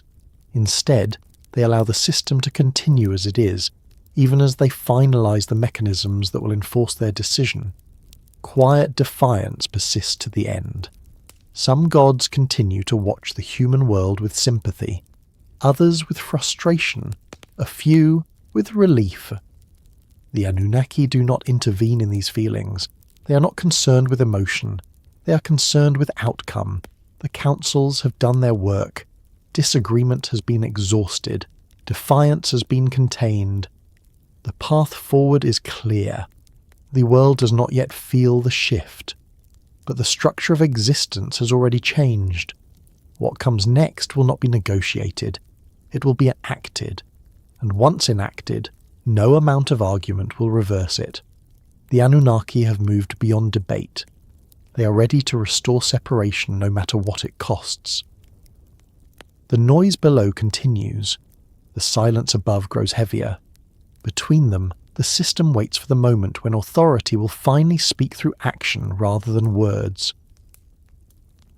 The action that follows is often described as punishment, but the Sumerian texts themselves never settle comfortably on that word. What unfolds next carries elements of judgment, certainly, but it also carries hesitation, negotiation, and something that can only be described as restraint. The first Great Reset is not a simple act of destruction. It is a recalibration shaped by competing priorities that never fully resolve. From the perspective of the Anunnaki, the problem has finally reached a scale that can no longer be managed through limitation alone. Teaching has failed to contain growth. Watching has not slowed expansion. Incremental suffering has produced adaptation rather than reduction. The system, left to its own devices, will not correct itself. Intervention becomes unavoidable, yet even here the texts do not depict a unified will acting without friction.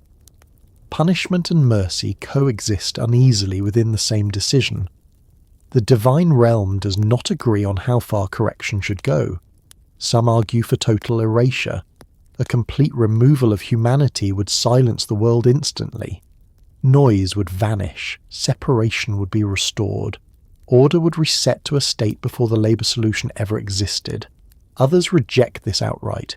Without humans, the canals will clog, fields will return to marsh, temples will decay, the system will collapse from neglect rather than excess. The original problem will return, worse than before.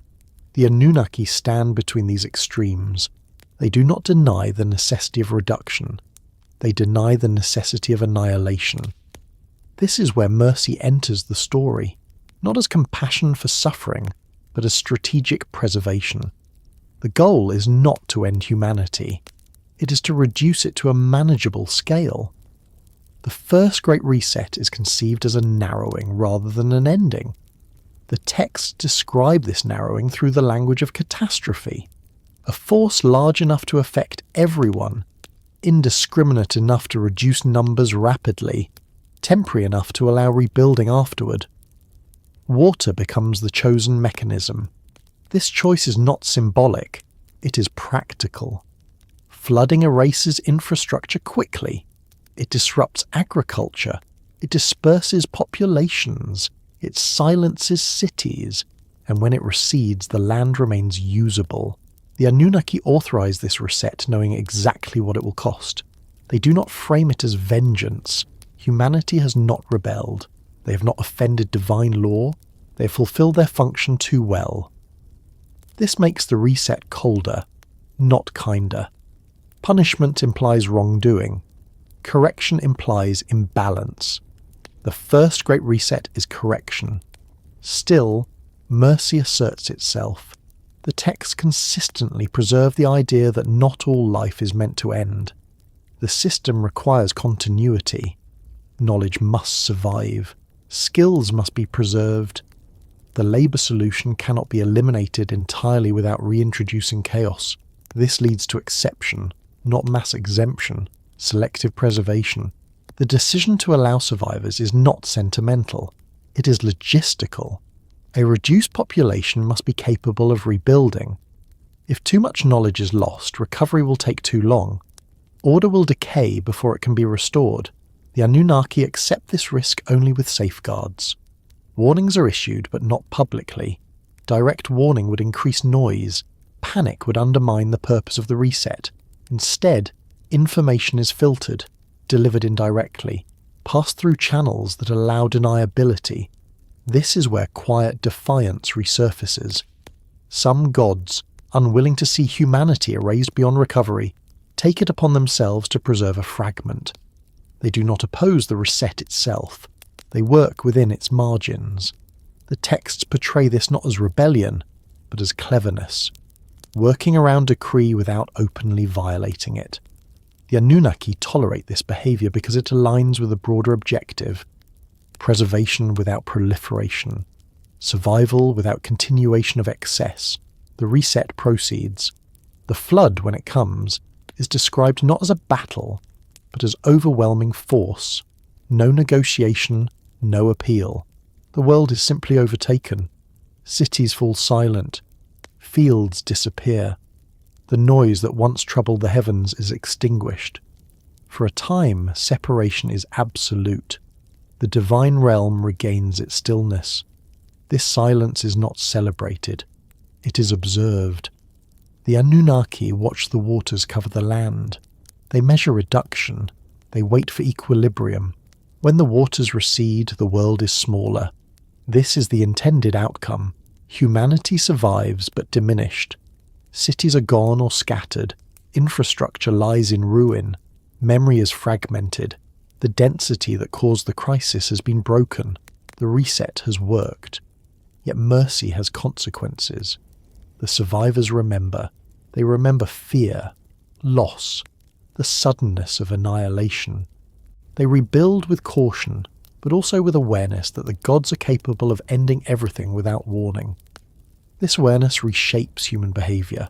Ritual becomes more rigid. Obedience intensifies. Kings rule with greater anxiety.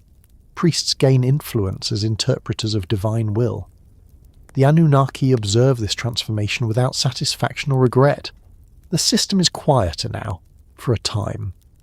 But the reset has introduced a permanent change. Humanity no longer exists in ignorance of divine capacity. The illusion of autonomy is broken. This is both stabilizing and dangerous. A population that knows it can be erased may comply, but it may also become desperate. Fear can produce order, but it can also produce recklessness. The Anunnaki do not intervene to guide this emotional aftermath. They have achieved their objective. Noise has been reduced, separation restored. They withdraw further. Punishment has been delivered without being named. Mercy has been extended without being explained.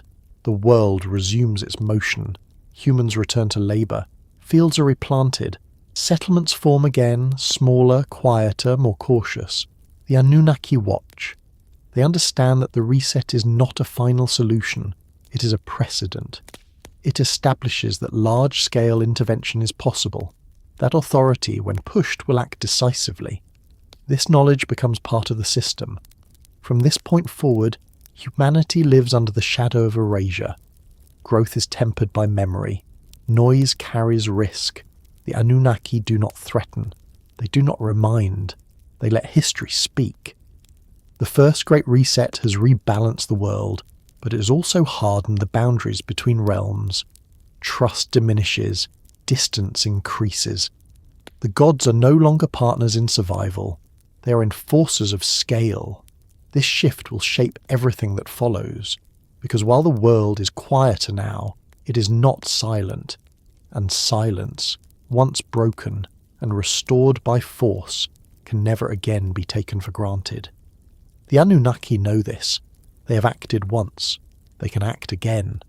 And that understanding settles into the foundations of the rebuilt world, unseen but ever present, waiting for the next time balance is threatened. The flood marks an ending, but it is not the ending many later stories assume. The waters recede, the land reappears, life resumes. What does not happen is departure. The Sumerian texts are careful, almost deliberate in how they describe what follows. The gods do not leave. The Anunnaki do not vanish. There is no withdrawal from the world they have just reset. What changes is not presence, but proximity. After the flood, the relationship between divine and human realms is restructured again, this time more sharply than before. The distance that had been thinning prior to the reset is restored, reinforced, and made permanent. The Anunnaki remain, but they do not return to the kind of oversight that existed before the catastrophe. This distinction matters. Later interpretations often assume that the flood represents a divine exit, a moment when the gods step away and humanity is left to fend for itself. The Sumerian texts do not support this. They describe continued divine authority, continued judgment, continued oversight. What disappears is intimacy. Before the flood, divine intervention could be subtle or frequent. After it, intervention becomes rare and heavy. The system no longer adjusts gently, it waits. Human survivors emerge into a world that is quieter, emptier, and less forgiving. Cities must be rebuilt from fragments. Knowledge survives unevenly.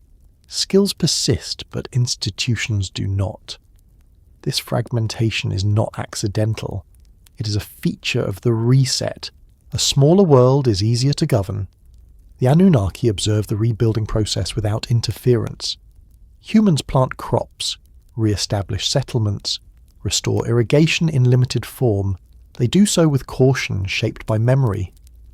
Every act of construction carries awareness of what happened before. The flood has changed how humans think. They no longer assume continuity. They no longer trust abundance. Growth is approached carefully. Noise is avoided when possible. Ritual becomes central, not as celebration, but as insurance.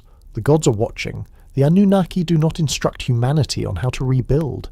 Teaching has already occurred in earlier ages. What remains is application. Humans must prove they can function within limits. This period after the flood is marked by restraint on both sides. The gods do not rush to impose new rules. Humanity does not rush to expand. There is a fragile equilibrium. Kingship re-emerges, but differently. The Sumerian king list draws a sharp line at the flood. Before it, kings rule for impossible spans of time. After it, reigns shorten dramatically. This is not symbolic exaggeration alone. It reflects a structural change in the nature of authority. Post-flood kings are fully human. They age, they die. Their power is temporary. They rule not as divine intermediaries who blur the line between realms, but as administrators who exist entirely within the human domain. This is intentional. The Anunnaki do not want another age where rulers straddle divinity and mortality. Such figures accumulate too much continuity, too much memory, too much influence. Mortality becomes a control mechanism. Kings after the flood rule under constant reminder of limitation. Their legitimacy depends on ritual correctness, not longevity. They cannot claim ancient authority. They must renew favour continuously. This weakens human power structures. From the Anunnaki's perspective, This is stabilizing. The divine realm remains unchanged in hierarchy, but it becomes less visible. The gods are still present in omens, dreams, and judgments, but they no longer appear as frequently in narratives of daily life. This absence is deliberate. Presence encourages familiarity. Familiarity breeds expectation. Expectation leads to pressure. After the flood, the Anunnaki reduce expectations. Humans are not meant to interact directly with divine authority except at specific moments. Birth, death, oaths, crisis. Everything else is mediated. This mediation takes institutional form. Temples grow in importance. Priesthoods formalize. Ritual calendars become rigid. Access to the divine becomes structured and limited. The Anunnaki are not distant because they are God. They are distant because they choose to be. The flood has taught them something as well. Excessive proximity leads to entanglement. Entanglement undermines order. Order requires distance. The texts imply that this lesson reshapes divine behaviour permanently. Where once gods might intervene out of irritation or compassion, they now intervene only when thresholds are crossed. The world is given space to operate within defined limits. This creates a different kind of tension. Humans feel abandoned even when they are not. Disasters feel arbitrary. Silence feels like indifference. The absence of explanation breeds anxiety. But the system is working. Population remains lower. Cities grow slowly. Noise does not immediately return to previous levels. The land has room to breathe. The Anunnaki monitor this quietly. They do not celebrate success. They measure stability. Over time, memory of the flood fades. Not entirely, but enough that caution weakens. New generations arise who did not witness the catastrophe. They hear stories, but stories lack the force of experience. Gradually patterns begin to repeat. Growth accelerates, cities expand, trade networks stretch farther, noise increases. The Anunnaki notice. They do not react immediately. The post-flood world is allowed to develop. Humanity must be given room to function. Too much intervention would undermine the purpose of restraint. The gods have learned patience. This patience is often misread as withdrawal. Later cultures will speak of an age when the gods left the world. The Sumerian text suggests something else. The gods did not leave. They stepped back. Their authority remains intact. Their capacity for intervention remains unchanged. What changes is frequency. This is crucial. A god who intervenes constantly is predictable. A god who intervenes rarely but decisively commands fear.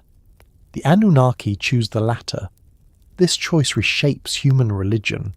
Worship becomes appeasement rather than relationship. Fear replaces familiarity. Precision replaces improvisation. The world becomes more controlled, but also more anxious.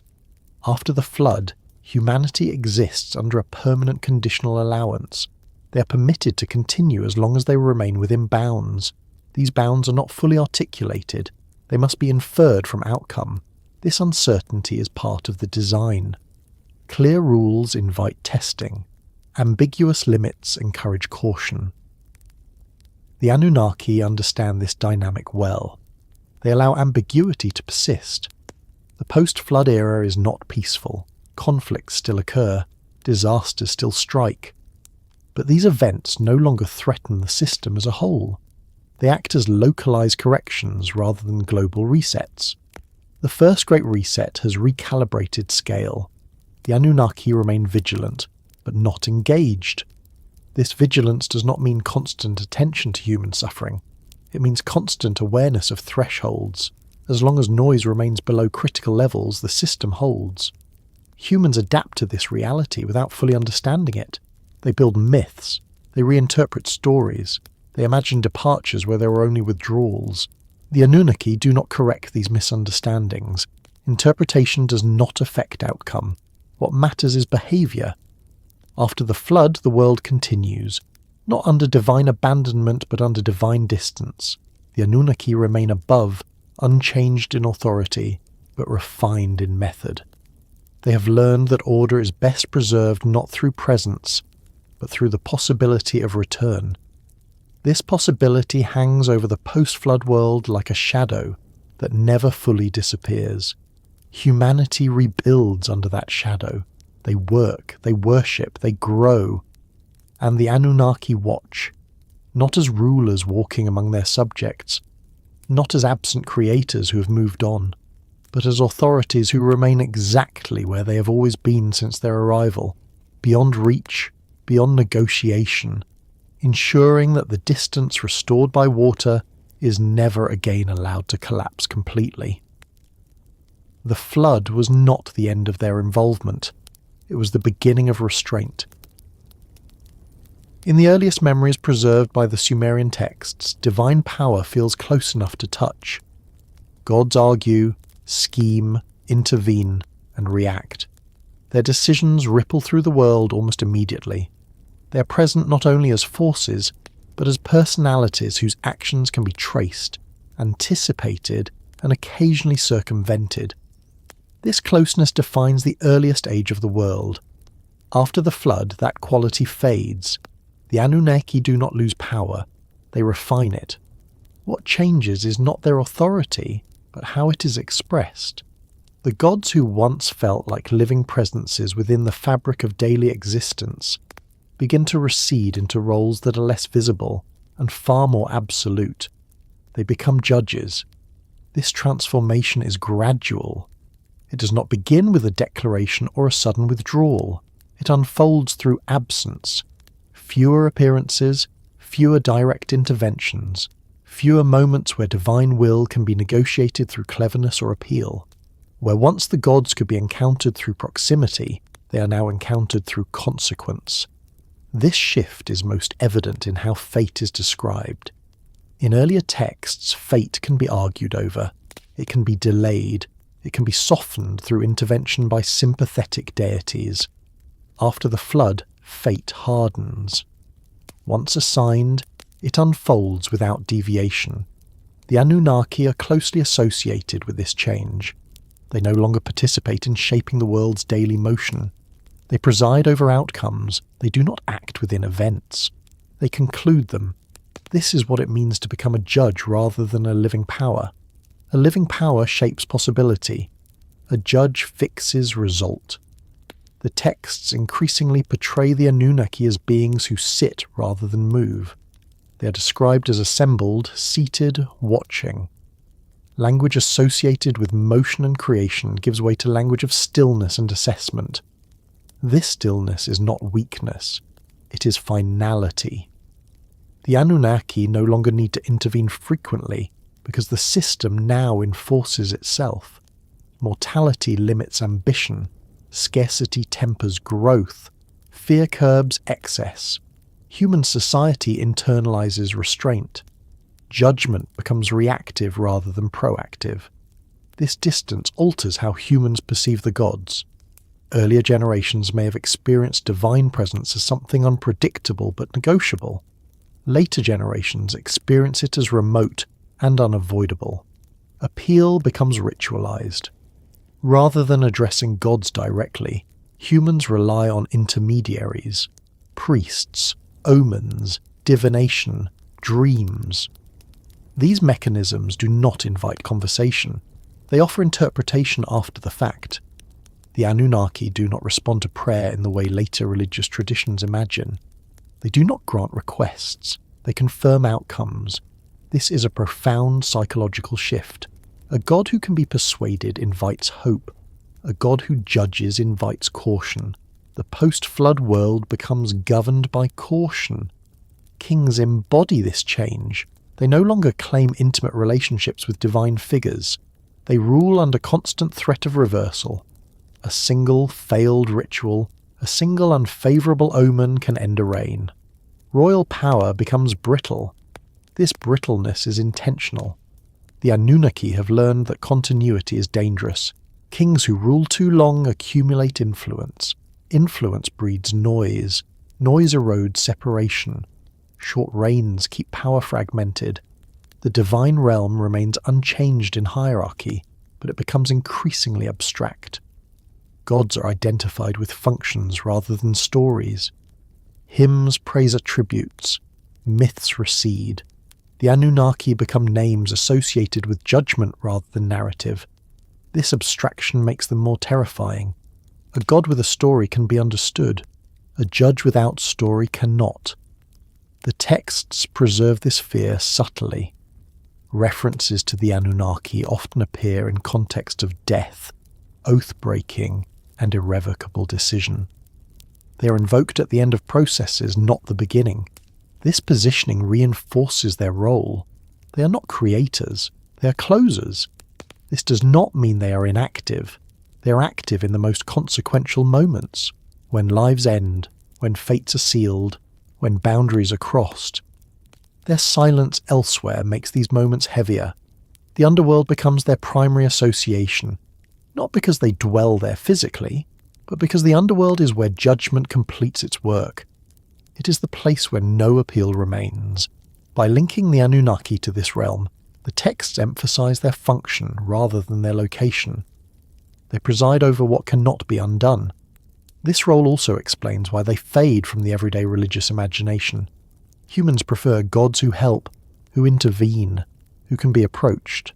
Judges are respected, but not loved. Over time, worship shifts toward more accessible deities, those associated with fertility, protection, healing. The Anunnaki remain acknowledged but rarely addressed directly. This is not neglect, it is recognition. One does not speak casually to judges. The Anunnaki's authority grows even as their presence diminishes. This is the paradox the texts preserve. Power concentrated at a distance becomes more absolute. Humans internalize this authority. They regulate themselves. Fear replaces supervision. Memory of catastrophe reinforces obedience. The world becomes quieter not because the gods command silence daily, but because silence feels safer. This quiet is fragile. The Anunnaki do not intervene to maintain it constantly. They allow fluctuation. They tolerate growth up to a point. Their judgment is reserved for moments when thresholds are crossed decisively. This restraint distinguishes them from living powers. A living power reacts. A judge waits. The texts imply that this waiting is deliberate. The Anunnaki understand that premature judgment undermines its own authority. If consequences arrive too quickly, they become expected. Expectation leads to testing. By delaying judgment, they preserve uncertainty. Uncertainty keeps the system stable. Humans do not know where the line lies. They only know that it exists. This uncertainty defines the post-flood world. The Anunnaki do not disappear from the narrative entirely. They appear in moments of crisis, in stories of dissent, in accounts of fate allocation. But they no longer shape the flow of life directly. They shape its endpoints. This transformation completes the arc that began with their arrival. They entered a world that needed order. They established structure. They delegated labour. They enforced limitation. They reset scale. And now they preside over outcome. From living powers who once participated in shaping reality, they have become distant judges who determine how reality ends. This is not decline, it is culmination. The system they oversee no longer requires constant adjustment. It requires enforcement. The Anunnaki have achieved what they intended. The world functions. It grows cautiously. It remembers catastrophe. And it knows, even if only dimly, that judgment exists beyond appeal. This knowledge does not eliminate human ambition. It contains it, and containment, rather than perfection, is the true goal of order. The Anunnaki remain above the world, unchanged in authority, invisible in daily life, decisive only when necessary. Living powers step back, judges remain. The distance between them and humanity is no longer accidental. It is structural, and it will shape everything that follows, even as their names fade into the background of worship, lingering where they have always belonged, at the threshold where action ends and consequence begins. As the story settles into its final shape, nothing dramatic happens. There is no last proclamation, no closing vision of fire or light, no sense that the narrative has reached a clean ending. The Sumerian texts do not offer that kind of closure. They leave us instead with a world that continues, shaped by decisions made long ago and governed by structures that no longer announce themselves. This is what remains. The Anunnaki are not gone. They have not departed to some unreachable distance. They have not been defeated, forgotten, or replaced. They have simply moved fully into the role their system required of them from the beginning. They no longer shape the world through action. They shape it through consequence. The earth below them still turns. Rivers still flood and recede. Cities still rise and fall.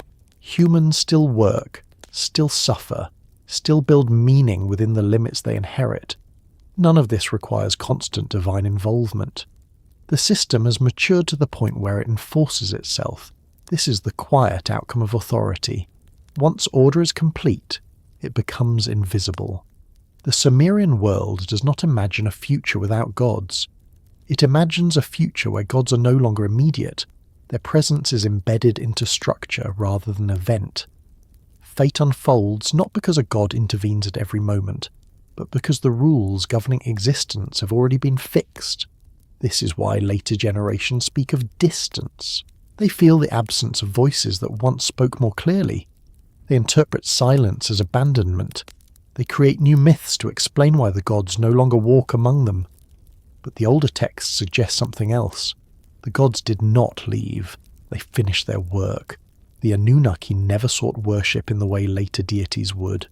They did not demand love, devotion, or constant attention. Their concern was always structural. Could the world function? Could it endure? Could it remain ordered without collapsing into chaos or consuming itself through excess? By that measure, they succeeded. Humanity survives within limits. Civilization continues in cycles. Growth is possible, but never without risk. Memory of catastrophe lingers just enough to restrain ambition. Authority remains distant enough to remain absolute. This balance is not gentle, but it is stable. The Anunnaki do not intervene to ease suffering. Suffering is not a flaw in the system. It is one of its regulating mechanisms. Mortality, scarcity, and uncertainty keep the world from growing too loud, too crowded, too close to the threshold that once required a reset. From time to time, disasters still occur. Floods, plagues, collapses, wars. These are no longer framed as singular acts of divine anger. They are understood, even by ancient standards, as part of a world that has boundaries. Cross those boundaries and correction follows. Stay within them, and life continues. The Anunnaki remain associated with the moments where continuation ends. Death, judgment, fate. They preside not over how life is lived, but over how it concludes. This makes them less visible, but more final. A god who grants favour can be appealed to. A judge who assigns outcome cannot. This is why their names grow quieter in the record. People do not forget them. They avoid invoking them casually. Their authority is acknowledged through silence rather than praise. In this way, the Anunnaki achieve a kind of permanence that more active gods never do. Their power does not depend on belief or ritual frequency. It is embedded in the structure of the world itself. Whether humans remember them or not, consequence still follows cause, limits still assert themselves, growth still carries cost. The system holds. What began as an arrival becomes administration. What began as authority becomes judgment. What began as presence becomes distance. And distance, once established, does not easily collapse again. This is the final shape of the story, not an ending, but a condition, a world that no longer expects intervention, but remains shaped by it. A humanity that works within rules it did not choose, maintaining a structure designed long before it understood its place within it. The Anunnaki do not speak at the end of the texts. They do not explain themselves. They do not justify what they have done. They do not need to. The world they oversee continues to function. Civilization rises again and again, always brushing against the same limits, always retreating before complete collapse. Memory fades, ambition returns. The cycle tightens, but never fully breaks. Above it all, the judges remain, not watching every action, not reacting to every mistake, present only where outcomes become final. And in that quiet distance, the story rests, not resolved, not concluded, simply ongoing, like the world itself, ordered enough to endure, constrained enough to survive, and never quite free enough to forget the authority that shaped it. The night grows still, the system remains, and the silence that once troubled the heavens now settles back into place, thin, conditional and intact, holding everything just long enough to continue.